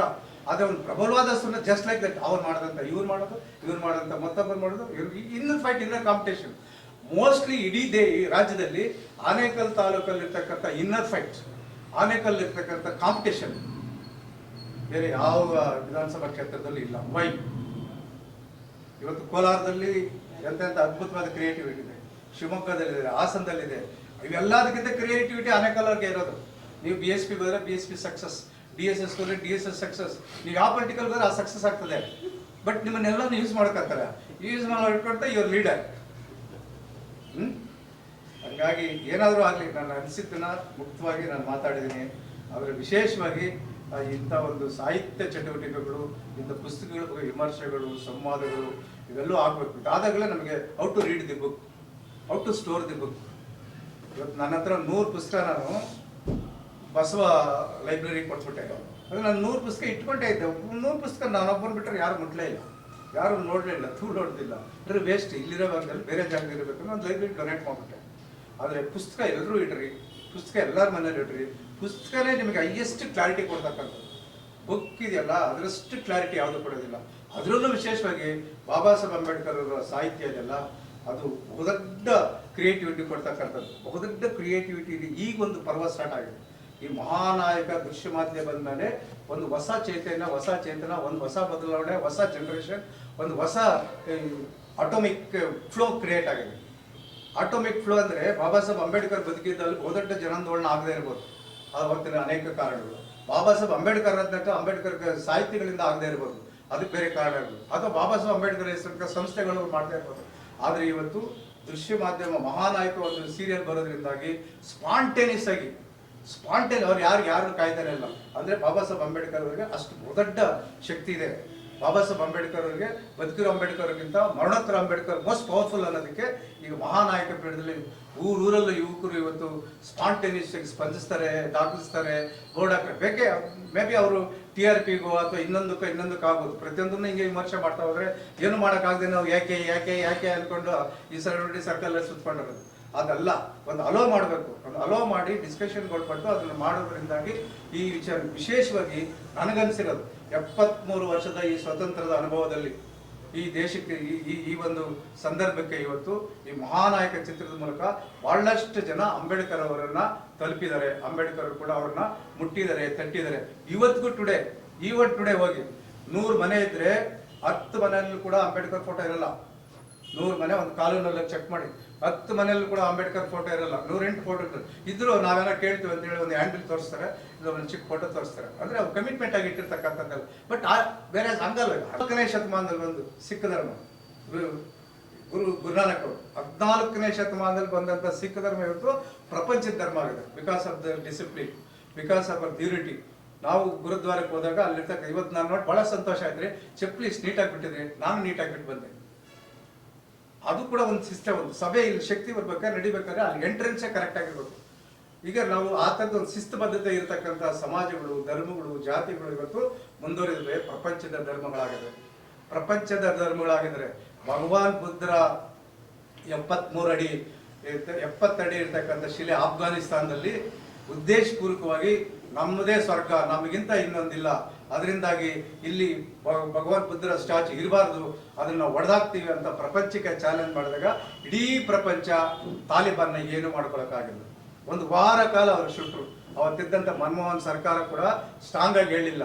ಅದೇ ಒಂದೇ ಒಂದು ಮೊಬೈಲಲ್ಲಿ ಒಂದು ಫೋಟೋ ಬಂದ್ರೆ ಏನು DJ ಏನು ಇಡೀ ಪ್ರಪಂಚಕ್ಕೆ ಗೊತ್ತಾಯ್ತು. Because of their strength, because of their unity, because of their commitment, because of their believeness. Bin ಲಾಡೆನ್ಗಾಗಿ ಇಡೀ ದೇಶವನ್ನು ಬಲಿ ಕೊಟ್ಟರು ಅಫ್ಘಾನಿಸ್ತಾನದವರು. Because of their loyalty and ಒಬ್ಬ ನಾಯಕತ್ವನಿಗೆ ಒಬ್ಬ ನೇತೃತ್ವ ಕೊಟ್ಟಂತ ಲಾಯಲಿಟಿ. ಆದರೆ ನಮಗಾಗಿ ಜೀವ ತೆತ್ತಂತ ಬಾಬಾ ಸಾಹೇಬ್ ಅಂಬೇಡ್ಕರ್ಗಾಗಿ ನಾವೇನು ಕೊಡ್ತಾ ಇದ್ವಿ? What we have did? ನಾವೇನು ಮಾಡ್ತಾ ಇದ್ವಿ ಹೇಳಿ? ಸಾಹೇಬ್ರಿಗಾಗಿ ನಾವೇನು ಮಾಡೋಕ್ಕಾಗದೇ ಇರ್ಬೋದು, ಕನಿಷ್ಠ ಅವ್ರ ಪುಸ್ತಕ ಓದಿದ್ವಾ, ಅವ್ರ ವಿಚಾರ ತಿಳ್ಕೊಂಡಿದ್ವಾ? ಇವತ್ತು ಡಿಸೆಂಬರ್ 6ನೇ ತಾರೀಕು ಲಕ್ಷಾಂತರ ಮಂದಿ ಮುಂಬೈನ ದಾದರ್ನಲ್ಲಿ ಚೈತ್ಯಭೂಮಿಯಲ್ಲಿ ಸೇರ್ತಾರೆ. ಅದ್ರಲ್ಲಿ ಲಕ್ಷಾಂತರ ಮಂದಿ ಆನೇಕಲ್ ತಾಲೂಕರು ಇರ್ತಾರೆ. ಆದರೆ ಲಕ್ಷಾಂತರ ಮಂದಿನ ಸಾಹೇಬ್ರಿಗೆ ಕರೆದವರ, ಇನ್ವಿಟೇಷನ್ ಕೊಟ್ಟವರ? ಯಾಕೆ? ವೈ? ಬದುಕಿದ್ದ ಕಾಲದಲ್ಲಿ ಅತ್ಯಂತ ಕ್ರಮಬದ್ಧವಾಗಿ ಜೀವಿತವಾದ ಕಾಲ ಬದುಕಿದ್ದಕ್ಕಾಗಿ ಸಾಹೇಬರ ನಂತರ 64 ವರ್ಷಗಳಾದ್ರೂ ಕೂಡ ಇವತ್ತು ಜಗತ್ತಿನ ಜನತೆ, ಜಗತ್ತಲ್ಲಿ ಯಾವುದಾದ್ರೂ ಒಂದು ಸಮಾಧಿ ಹತ್ರ ಅದರ್ ದೆನ್ ಮೊಹಮ್ಮದ್ ಪೈಗಂಬರ್, ಜಗತ್ತಿನಲ್ಲಿ ಯಾವುದಾದ್ರೂ ಒಬ್ಬ ನಾಯಕನಿಗೆ, ಒಬ್ಬ ಸೋಚಿಸಿದ ನಾಯಕನಿಗೆ ಲಕ್ಷಾಂತರ ಜನ ನೀವೆಲ್ಲ ಯಾರಾದ್ರೂ ಕೆಲವರು ಹೋಗಿರ್ಬೋದು. ಎಲ್ಲಾದ್ರೂ ಒಂದು ಪಿಕ್ ಪಾಕೆಟ್ ಆಗುತ್ತಾ? ಒಂದು ಗಲಾಟೆ ಆಗುತ್ತಾ? ಒಂದು ತಳ್ಳಾಡ್ತಾರ? ಒಂದು ಅಗೌರವಿಸ್ತಾರ? ಎಷ್ಟು ಶಾಂತಿವಾದ ಜನ, ಎಷ್ಟು ಗೌರವವಾದ ಜನ ಬಂದಿರ್ತಾರೆ. ಅಂತ ಸಮೂಹ ಜನ ನಾವು ಏನು ರಿಟರ್ನ್ಸ್ ಕೊಡ್ತಾ ಇದ್ವಿ, ಏನು ಕಾಯಂ ಆಗ್ತದೆ ಅನ್ನೋದನ್ನ ಇದು ಮಹಾನಾಯಕ ಸೀರಿಯಲ್ ಮೂಲಕ ನಾವು ಚರ್ಚೆ ಮಾಡ್ತೀವಿ. ಮಹಾನಾಯಕ ಮೂಲಕ ಇಡೀ ರಾಜ್ಯದಲ್ಲಿ ಆಗಿರ್ತಕ್ಕಂಥ ಈ ಒಂದು ಬಹುದೊಡ್ಡ ಜನಾಂದೋಲನಕ್ಕೆ ಸರಿಯಾದ ನೇತೃತ್ವ ನಾಯಕತ್ವ ಕೂಡ ಇಲ್ಲ. ಅದು ಕೂಡ ಅದು ಎದ್ದಿದೆ, ನೋ ಪ್ರಾಬ್ಲಮ್. ಬಿರುಗಾಳಿ ಎದ್ದು ತೂಫಾನ್ ಆಗಿದೆ, ಅದು ಯಾವತ್ತೋ ಒಂದು ದಾರಿ ಕಂಡುಕೊಂಡು ಹೋಗ್ಬೋದು. ಅದಕ್ಕಾಗಿ ಒಂದು ಪ್ರಕೃತಿ ಅದನ್ನ ಸೃಷ್ಟಿ ಮಾಡ್ಬೋದು ಅಥವಾ ಇನ್ನೇನೋ ಆಗ್ಬೋದು. ಅಂತ ಒಂದು ಪರಿಸ್ಥಿತಿ, ಅಂತ ಒಂದು ಸಂದರ್ಭಕ್ಕೆ ಸರಿಯಾಗಿ ಇವತ್ತು ಇದು ಮೊದಲನೇ ಒಂದು ವಿಮರ್ಶಾತ್ಮಕವಾಗಿ ಚರ್ಚೆ ಆಗಿ ನಮ್ಮ ವೇದನೆ, ಭಾವನೆ, ನೋವುಗಳನ್ನು ಹೇಳ್ಕೊಳ್ಳೋಕ್ಕಂತ ಒಂದು ಅವಕಾಶ. ಯಾಕಂದ್ರೆ ಇದು ಯಾಕೆ ಅನ್ಸುತ್ತೆ ಅಂದ್ರೆ, ಈ ಪ್ರತಿಯೊಬ್ಬ ಹೋರಾಟಗಾರ ಹಂಗೆ ಅನ್ಸುತ್ತೆ. ಯಾರ್ಯಾರು ಪ್ರಾಕ್ಟಿಕಲ್ ಆಗಿ ಪಬ್ಲಿಕ್ ಲೈಫಲ್ಲಿ ಅಳವಡಿಸ್ಕೊಂಡವ್ರಿಗೆ ಇವೆಲ್ಲ ರಿಲೀಫ್ ಕೊಡೋಂಥದ್ದು ಹಿಂಗಾಗ್ತಾ ಇದೆ. ಒಂದು ಹಂತಕ್ಕೆ ಮೇಲ್ನೋಟಕ್ಕೆ ಹೋಗ್ತಾ ಇದೀವಿ, ಇನ್ನೇನು ನಾವು ಹಿಡ್ಕೋತಾ ಇದೀವಿ ಅನ್ನೋಷ್ಟೊತ್ತಿಗೆ ಅಲ್ಲಿಂದ ಜಾರ್ ಬೀಳ್ತಾ ಇದೀವಲ್ಲ. ಎಷ್ಟು ಸಾರಿ ಈ ಬೀಳುಗಳನ್ನ ಕಾಣ್ತಾ ಇರೋದು. ಎಷ್ಟು ವರ್ಷ ಆಯಿತು ಅಂತಂದಾಗ ಅವರು ಹೇಳಿದ್ರು ನನಗೆ, ಇಲ್ಲ ಇದೊಂದು ನಿರಂತರವಾದಂಥ ಪ್ರಕ್ರಿಯೆ. ಈ ನಿರಂತರವಾದ ಪ್ರಕ್ರಿಯೆ ಎಲ್ಲರಿಗೂ ನಡೆಯುತ್ತೆ ಅಂತಂದ್ರೆ ಅದು ನಡೀತಾನೇ ಇರುತ್ತೆ. ಅದು ನಿರಂತರವಾದ ಪ್ರಕ್ರಿಯೆನೇ. ಹಂಗಂತೇಳಿ ನಾವು ನಿಲ್ಸಂಗಿಲ್ಲ, ಇದನ್ನ ನಿಲ್ಸಂಗಿಲ್ಲ, ಇದು ನಡೀತಾನೇ ಇರಬೇಕು ಅಂತ ನನಗೆ ಹೇಳಿದ್ರು. ಆದರೂ ಕೂಡ ನನಗೆ ಸಮಾಧಾನ ಆಗ್ತಾ ಇಲ್ಲ. ಸೊ ಈ ನಿಟ್ಟಿನಲ್ಲಿ ಈ ನಿರಂತರವಾದ ಪ್ರಕ್ರಿಯೆಯಲ್ಲಿ ನಾವು ನಮ್ಮತನಗಳನ್ನ ಮತ್ತೊಮ್ಮೆ ಹುಡ್ಕೋತಾ ಇದ್ದೀವಿ. ನಮ್ಮತನಗಳನ್ನ ಮತ್ತೊಮ್ಮೆ ಹುಡ್ಕೋತಾ ಇದ್ದೀವಿ. ಈ ನಿಟ್ಟಿನಲ್ಲಿ ಹುಡುಕಾಟಿಕೆಯಲ್ಲೇನೆ ಇದುವರೆಗೂ ನಾವು ಇದ್ದೀವಿ. ನಾನು ಫಸ್ಟ್ ಸೋದಿದ್ದು ನಾಗಲೋಕ. ಅಲ್ಲೇ ನಮ್ಗೆ ಸತ್ಯ ಗೊತ್ತಾಗಿದೆ, ಯಾವ ಈ ವ್ಯವಸ್ಥೆಯನ್ನ ರಕ್ಷಣೆ ಮಾಡ್ತಾ ಇದ್ದಾರೆ, ಯಾರು ನಮ್ಮ ವಿರುದ್ಧವಾಗಿದ್ದಾರೆ. ಫಸ್ಟ್ ಪರಿಚಯ ಆಗಿದ್ದು ನಾಗಲೋಕ ಪುಸ್ತಕ. ಆಮೇಲೆ ರಾತ್ರಿ ಈ ಪುಸ್ತಕ ಶೂದ್ರ ಪುಸ್ತಕ ಓದ್ಬೇಕಾದ್ರೆ ಸಂಪೂರ್ಣವಾಗಿ ನಮ್ಮ ಶತ್ರು ಯಾರು ಬರೆದಿದ್ದನು ಸುಮತಿ ಭಾರ್ಗವ ಮನುಸ್ಮೃತಿ ಏನಿದೆಯೋ ಅದು ಪೂರ ಡೀಟೇಲ್ಸ್ ಇದರಲ್ಲಿದೆ. ಆದರೆ ಮನುಸ್ಮೃತಿಯನ್ನ ಕ್ರಿಸ್ತಪೂರ್ವ 170ರಲ್ಲಿ ಸುಮತಿ ಭಾರ್ಗವನು ಬರೆದಿದ್ದು. ಆ ಸುಮತಿ ಭಾರ್ಗವ ಬರೆದಂತ ಮನುಸ್ಮೃತಿ 1950ರವರೆಗೂ ಈ ದೇಶವನ್ನು ಕಾಪಾಡ್ಕೊಂಡಿದೆ. ಆದರೆ ನಮ್ಮ ಬ್ರಾಹ್ಮಣ ಅಂದಮೇಲೆ ನಾವೆಲ್ಲರ ಶೂದ್ರ. ಅಂದ್ರೆ ಶೂದ್ರ ಅಂದ್ರೆ ಅವನು ನಿರಾಕರಿಸಬೇಕಾಗಿ, ಅವನಿಗೆ ವಿದ್ಯೆ ಇಲ್ಲ, ಅದರ ಏನು ವಿದ್ಯೆನ ನಿರಾಕರಿಸಬೇಕು, ಆಸ್ತಿ ಇಲ್ಲ, ಅವನಿಗೆ ಗೌರವ ಇಲ್ಲ, ಅವನಿಗೆ ಹೆಸರುಗಳನ್ನು ತಿರಸ್ಕರಿಸಬೇಕು. ಆದರೆ ಮೂಲ ಏನಂದ್ರೆ ಆ ಮನುಸ್ಮೃತಿಯಲ್ಲಿ ಏನು ಬ್ರಹ್ಮನ ಕಿವಿಯಲ್ಲಿ ಬ್ರಾಹ್ಮಣ ಹುಟ್ಟುತ್ತಾ, ತೋಳದಲ್ಲಿ ಕ್ಷತ್ರಿಯ ಹುಟ್ಟುತ್ತಾ, ಒಕ್ಕಳಲ್ಲಿ ಏನು ವೈಶ್ಯರು ಹುಟ್ಟದು, ಅದು ಶೂದ್ರ ತೊಡೆಯಲ್ಲಿ ಹುಟ್ಟುತ್ತಾ, ಶೂದ್ರ ತೊಡದಲ್ಲಿ ಹುಟ್ಟಿದ, ಆದ್ರೆ ಪಂಚಮರು ಪಾದದಲ್ಲಿ ಹುಟ್ಟಿದ್ರು ಅಂತೇಳಿ ಅದು ಮನುಸ್ಮೃತಿಯಲ್ಲಿ. ಆಮೇಲೆ ಗೋಪಿನಾಥ್ ಸರ್ ಅವರು ಬರೆದಂತ ಪುಸ್ತಕದಲ್ಲಿ ನಾನು ಸೆಕೆಂಡ್ PUCದು ಒಂದು ಇತಿಹಾಸ ಅಂತ ಒಂದು ಪುಸ್ತಕ ಬರ್ತದೆ ಸರ್, ಡೀಟೇಲ್ಸ್ ಅದರಲ್ಲಿ ಬರೆದಿದ್ದಾರೆ. ಅದರಲ್ಲೂ ಬರೆದಿದ್ದಾರೆ ಆರ್ಯರು ಈ ದೇಶದವರಲ್ಲ, ಅವರು ಬಂದ ನಂತರ ಇಲ್ಲಿ ಮನುಸ್ಮೃತಿಯನ್ನ ಸೃಷ್ಟಿ ಮಾಡೋದು, ಆಮೇಲೆ ಅವರು ಸನಾತನ ಧರ್ಮವನ್ನು ಕಟ್ಟಿಕೊಂಡ್ರು. ಆ ತದನಂತರ ಇಲ್ಲಂತ ಆದಂಥ ಬದಲಾವಣೆ, ಬುದ್ಧ ಬಂದ, ಅಶೋಕ ಬಂದ. ಅಶೋಕವನ್ನ ಹೆಂಗೆ ಈ ಬುದ್ಧನನ್ನು ಫಿನಿಶ್ ಮಾಡ್ಬೇಕಂದ್ರೆ ಆ ಮನುಸ್ಮೃತಿಯನ್ನು ತಂದು ನಮ್ಮ ಮೇಲೆ ಏರಿ ನಮಗೆ ಇಷ್ಟೆಲ್ಲ ನೋವುಗಳಿಗೆ ಇದು ಮಾಡೋದು. ಅದಕ್ಕೆ ಗೋಪಿನಾಥ್ ಸರ್ ಅವರು ನಮಗೆ ಕ್ಯಾಂಪ್ ಮಾಡಿ ನಮ್ಗೆ ವಿಚಾರ ತಿಳಿದಾಗ ನಾನು ಅವಾಗಲೇ ಶೂದ್ರರು ಯಾರು ಅಂತ ಬಾಬಾ ಸಾಹೇಬ್ ಅಂಬೇಡ್ಕರ್ ಬರೆದಂಥ ಪುಸ್ತಕದಲ್ಲಿ ನನಗೆ ಗೊತ್ತಾಯಿತು. ಇದ್ರ ಮಹತ್ವ ಏನಂದ್ರೆ ಇದು ಪ್ರತಿಯೊಬ್ಬರ ಶೂದ್ರ ಮನೆಯಲ್ಲಿ ಈ ಪುಸ್ತಕ ಇದ್ರೆ ಒಳ್ಳೆಯದು. ಯಾಕೆಂದ್ರೆ ಪ್ರತಿಯೊಬ್ಬರಿಗೆ ಜ್ಞಾನಾರ್ಜನೆ ಆಗ್ತದೆ. ದೇವಾನ್ ದೇವತೆಗಳು ಹುಟ್ಟಿದ್ದು ಈ ಮನುಸ್ಮೃತಿ ಬಂದ್ಮೇಲೆ. ಅದರಿಂದ ಯಾವ ರಾಮನೂ ಇರಲಿಲ್ಲ, ಯಾವ ಕೃಷ್ಣನೂ ಹೆಸರು ಇಲ್ಲ, ಯಾವ ಶಿವನ ಹೆಸರು ಇಲ್ಲ, ಯಾವ ದೇವಸ್ಥಾನಗಳು ದಾಖಲೆಗಳಿಲ್ಲ. ಅದರ ಇದ್ರ ಸರ್ವೆ ಪ್ರಕಾರ ಹೋದ್ರೆ. ಆದ್ರೆ ನಮ್ಮ ಸತ್ಯವನ್ನ ಮುಚ್ಚಿಟ್ಬಿಟ್ರು.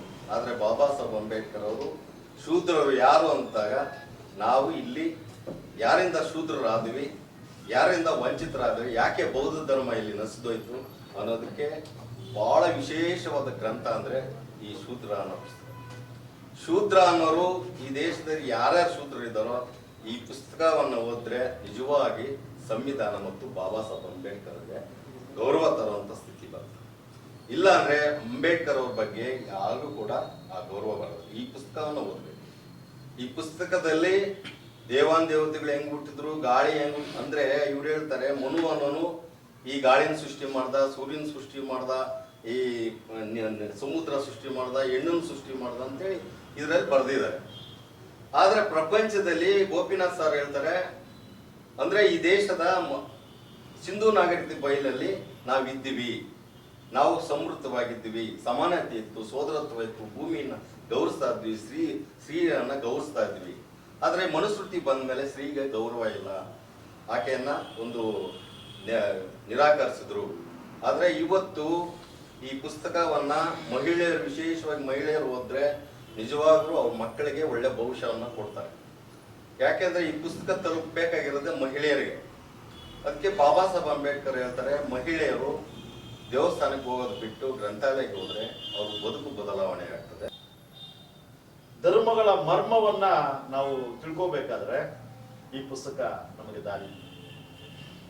ಶತಶತಮಾನಗಳಿಂದ ನಮಗೆ ದೇವರು ದೆವ್ವ ಅಂತೇಳಿ ನಾವು ಹುಟ್ಟಿರೋದೇ ಚಾಕ್ರಿ ಮಾಡೋದಕ್ಕೆ ಅನ್ನೋ ರೀತಿಯಲ್ಲಿ ನಮ್ಮ ಏನು ಬಿಡಿಸ್ಕೊ ಬಂತು ವ್ಯವಸ್ಥೆ. ನಾವು ಯಾರು ಹುಯಿ ಶೂದ್ರಸ್ ಅಂತ ಏನು ಬಾಬಾ ಸಾಹೇಬ್ರಲ್ಲಿ ನಮ್ಗೆ ಪ್ರಶ್ನೆ ಮಾಡ್ತಾ ಇದ್ದಾರೆ, ಅದನ್ನ ಹೇಳಕೊಟ್ಟಿದ್ದಾರೆ. ಅದನ್ನ ಓದ್ಬಿಟ್ರೆ ಸಾಕು ನಾವು ಯಾರಂತ ಒಂದು ಅರ್ಥ ಆಗುತ್ತೆ. ನಮಗೆ ಪ್ರತಿಯೊಬ್ಬರಲ್ಲೂ ಕೂಡ ಒಂದು ರಕ್ತ ಸಂಚಾರ ಮೂಡುತ್ತೆ ಪುಸ್ತಕ ಓದ್ತಾ ಇದ್ರೆ. ಆ ಋಗ್ವೇದ, ಇನ್ನೊಂದು ವೇದ ಓದ್ಲಿಕ್ಕೆ ಆಗಲ್ಲ. ಆ ಎಲ್ಲಾ ವೇದ ಉಪನಿಷತ್ಗಳನ್ನ ಓದಿ ಆ ಧಾರ್ಮಿಕ ಆ ಕಾಲ್ಪನಿಕ ಕಥೆಗಳ ಆ ಆಧಾರದ ಕಥೆಗಳ ಬಗ್ಗೆ ಕೂಡ ಬಾಬಾ ಸಾಹೇಬರು ಸಂಕ್ಷಿಪ್ತವಾಗಿ ಏನ್ ಹೇಳಬೇಕು ಅಂತ ಹೇಳಿದ್ದಾರೆ. ಬಹುಶಃ ಈ ಒಂದು ಪುಸ್ತಕ ಆ 100 ಗ್ರಂಥಕ್ಕೆ ಸಮಾನ ಅಂತ ನಾನು ಭಾವಿಸ್ತೇನೆ. ಎಲ್ಲವೂ ಇದರಲ್ಲಿದೆ. ನಾವು ಏನ್ ದೊಡ್ಡ ವೇದ ಉಪನಿಷತ್ತುಗಳನ್ನ ಓದ್ಬೇಕಾಗಿಲ್ಲ. ಇವತ್ತು 4 ವರ್ಣಗಳನ್ನ ಸೃಷ್ಟಿ ಮಾಡಿ ಸವರ್ಣೀಯರು ಅವರ್ಣೀಯರು ಅಂತೇಳಿ ನಮ್ಮಲ್ಲೇ ಭೇದವನ್ನ ಉಂಟು ಮಾಡ್ತಾ ಜನಿವಾರ ಹಾಕೊಂಡವರು ಈ ದೇಶವನ್ನ ಆಳೋದಾದ್ರೆ, ಈ ದೇಶದಲ್ಲಿ ಸಾಮ್ರಾಟ ಆಗಿ ಮೆರೆಯೋದಾದ್ರೆ ನಾವ್ಯಾರು? ಬರೀ ಜನಿವಾರ ಮಾತ್ರ ಒಂದು ಪಾವಿತ್ರ್ಯದನ್ನ ಬಿಂಬಿಸುತ್ತಾ ಅಂತ ನಾವು ಪ್ರಶ್ನೆ ಮಾಡ್ಕೋಬೇಕಾಗುತ್ತೆ. ಬೆಳಗ್ಗೆ ಎದ್ದು ಶ್ರಮಜೀವಿಗಳಾಗಿ ಮಲಗೋ ತನಕ ದುಡಿಯುವಂತ ನಾವುಗಳು ಆ ಜನಿವಾರಕ್ಕಿಂತ ಎಷ್ಟು ಮಟ್ಟಿಗೆ ಶ್ರೇಷ್ಠ ಅಂತ ಈ ಪುಸ್ತಕ ನಮ್ಮ ಓದ್ತಾ ಇದ್ರೆ ಓದಿಸ್ಕೊಂಡು ಹೋಗುತ್ತೆ. ಪುಸ್ತಕ ಇದು ಜುಲೈ 5ನೇ ತಾರೀಕು ಬಿಡುಗಡೆ ಆಗಿದ್ದು, 2 ತಿಂಗಳ ಮೇಲಾಗಿದೆ. ಮೊದಲೇ ಹೇಳ್ಬಿಟ್ರು, ಆನೆಕಲ್ಲಿ ನಾವು ಸ್ವಲ್ಪ ಸಾಹಿತ್ಯಿಕ ಚಟುವಟಿಕೆಗಳೆಲ್ಲ ಬಹಳ ಕಡಿಮೆ ಇರ್ತೀವಿ, ಆದರೆ ಹೋರಾಟಗಳಲ್ಲಿ ಮಾತ್ರ ಯಾವತ್ತೂ ನಾವು ಮುಂದಿರ್ತೀವಿ. ಅಡಿಪೊಡಿ ಕಡಿ ಅದು ಮೊದಲಿದ್ದೀವಿ. ಇದನ್ನ ಪ್ರಾಮಾಣಿಕವಾಗಿ ಒಪ್ಕೊಂಡ್ರು. ಬಾಬಾ ಸಾಹೇಬರ 3 ಕಟ್ಟೆಗಳಲ್ಲಿ ಮೊದಲನೇದಾಗಿ ಎಜುಕೇಟ್, ಎರಡನೇದು ಎಜುಕೇಟ್, ಮೂರನೇದು ಆರ್ಗನೈಸ್. ಜಾಗೃತರಾಗಿ ಹೋರಾಡಿ ಒಂದಾಗಿ. ಎಜುಕೇಟ್ ಅನ್ನೋದೇ ಫಸ್ಟ್. ನಾವು ಅದನ್ನು ಬಿಟ್ಬಿಟ್ಟು 2ನೇ ಹಂತಕ್ಕೆ ಹೋಗ್ಬಿಟ್ಟಿದ್ದೀವಿ, ಎಜುಕೇಟ್ ಹೋರಾಟಕ್ಕೆ ಹೋಗ್ಬಿಟ್ಟಿದ್ದೀವಿ. ನಾವು ಯಾಕೆ ಫೇಲ್ ಆಗ್ತಾ ಇದ್ದೀವಿ ಅಂತ ಪ್ರಕಾಶ್ ಕೇಳಿದ್ರು. ಫೇಲ್ ಆಗ್ತಾರೆ ಇದೇ ಕಾರಣಕ್ಕೇನ. ಒಂದು ಸ್ಟೆಪ್ಸ್ ಕೊಟ್ಟಿದ್ದಾರೆ ಬಾಬಾ ಸಾಹೇಬರು, ಒಂದು ಈ ಮಾರ್ಗದಲ್ಲಿ ಒಂದಾದ್ಮೇಲೆ ಒಂದು ಹೋಗ್ರಿ ಅಂತೇಳಿ. ನಾವು ಗ್ರೌಂಡ್ ಫ್ಲೋರ್ ಬಿಟ್ಬಿಟ್ಟು ಒಂದೇ ಸಮ ನಾವು ಫಸ್ಟ್ ಫ್ಲೋರ್ ನೆಗೆದಿದ್ದೀವಿ. ಮೆಟ್ಲ್ ಮೂಲಕ ನಾವು ಇಲ್ಲಿಂದ ಜಂಪ್ ಹೊಡೆದಿದ್ದೀವಿ. ಅದ್ರಲ್ಲಿ ಕೆಲವರು ಜಂಪ್ ಹೊಡೆದಲ್ಲಿ ಹೋಗಿ ಸೆಟ್ಲ್ ಆಗಿದ್ದಾರೆ. ಅವ್ರು ಮುಂದಕ್ಕೆ ಹೋಗಕ್ಕೆ ಆಗಿಲ್ಲ, ಯಾಕಂದ್ರೆ ಅಲ್ಲಿ ಮೇಲೆ ಮೆಟ್ಲಿಲ್ಲ, ಅಲ್ಲಿ ಮುಂದಕ್ಕೆ ಹೋಗೋದಿಲ್ಲ. ಇನ್ನು ಮೆಜಾರಿಟಿ ಜಂಪ್ ಹೊಡಿಗೆ ಕಾಲು ಮುರ್ಕೊಂಡು ಬಿದ್ದಿದ್ದಾರೆ. ಯಾಕೆ ಬಿದ್ದಿದ್ದೀವಿ ಅಂತ ಹೇಳಿದ್ರೆ ಇದೇ ಕಾರಣ, ಬಿದ್ದಿರೋದು ಇದೇ ಕಾರಣ.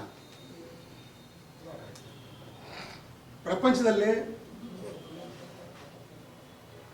ಇಡೀ ಭೂಗೋಳದಲ್ಲಿ ಅತಿ ಹೆಚ್ಚು ಪ್ರದೇಶಗಳನ್ನ ಆಳದಂಥವರು ಅಂತ ಹೇಳಿದ್ರೆ ಅದು ಬ್ರಿಟಿಷರು, ಅಂದರೆ ಕ್ರಿಶ್ಚಿಯನ್ರು, ಅದರಲ್ಲಿ ಮುಖ್ಯವಾಗಿ ಪ್ರಾಟೆಸ್ಟೆಂಟ್ ಕ್ರಿಶ್ಚಿಯನ್ಸ್ ಅವರು. ಅವ್ರಿಗೆ ಮಾರ್ಗದರ್ಶನ ಯಾವುದು ಅಂತ ಹೇಳಿದ್ರೆ ಅದು ಅವ್ರ ಧರ್ಮಗ್ರಂಥ ಬೈಬಲ್ ಓದದೇ ಇರ್ತಕ್ಕಂಥ ಪ್ರಾಟೆಸ್ಟೆಂಟ್ನ ನೋಡೋಕೆ ಸಾಧ್ಯನೇ ಇಲ್ಲ. ನೀವು ರೋಮನ್ ಕ್ಯಾಥಲಿಕ್ಸ್ ಓದದೇ ಇರ್ಬೋದು, ಆದರೆ ಪ್ರಾಟೆಸ್ಟೆಂಟ್ಸ್ ಓದ್ತಾರೆ. ಹಾಗೇನೆ ಎರಡನೇ ಧರ್ಮ ಯಾವುದು, ಎರಡನೇ ಜನಾಂಗ ಯಾವುದು ಆ ರೀತಿ ಬಹಳಷ್ಟು ರಾಷ್ಟ್ರಗಳ ಆಳ್ವಿಕೆ ಮಾಡಿದ್ರೆ ಮುಸಲ್ಮಾನರು. ಈ ಮುಸಲ್ಮಾನರು ಇಡೀ ಅರಬ್ ದೇಶವನ್ನು ಆಳ್ದಂಥ ಜನಗಳು, ಅದು ಎಷ್ಟೋ ದೇಶಗಳಿದೆ ಅಲ್ಲಿ, ಅದನ್ನ ಆಳಿದ್ರು. ಅವರ ಮಾರ್ಗದರ್ಶಕ ಗ್ರಂಥ ಯಾವುದಂದ್ರೆ ಅದು ಕುರಾನ್ ಓದೋ ಸಲುವಾಗಿನೇ ವರ್ಷಕ್ಕೊಂದ್ಸಲಿ ಅವರು ರಂಜಾನ್ ತಿಂಗಳಲ್ಲಿ ಇಡೀ 1 ತಿಂಗಳು ಓದ್ತಾರೆ. ಬರೀ ಗಂಡಸರಲ್ಲ, ಗಂಡಸರು, ಹೆಂಗಸರು, ಮಕ್ಕಳು, ಮುದುಕರು ಎಲ್ಲರೂ ಓದ್ತಾರೆ. ಪಾರಾಯಣ ಅಂತ ಹೇಳ್ತಾರೆ ಅದನ್ನು.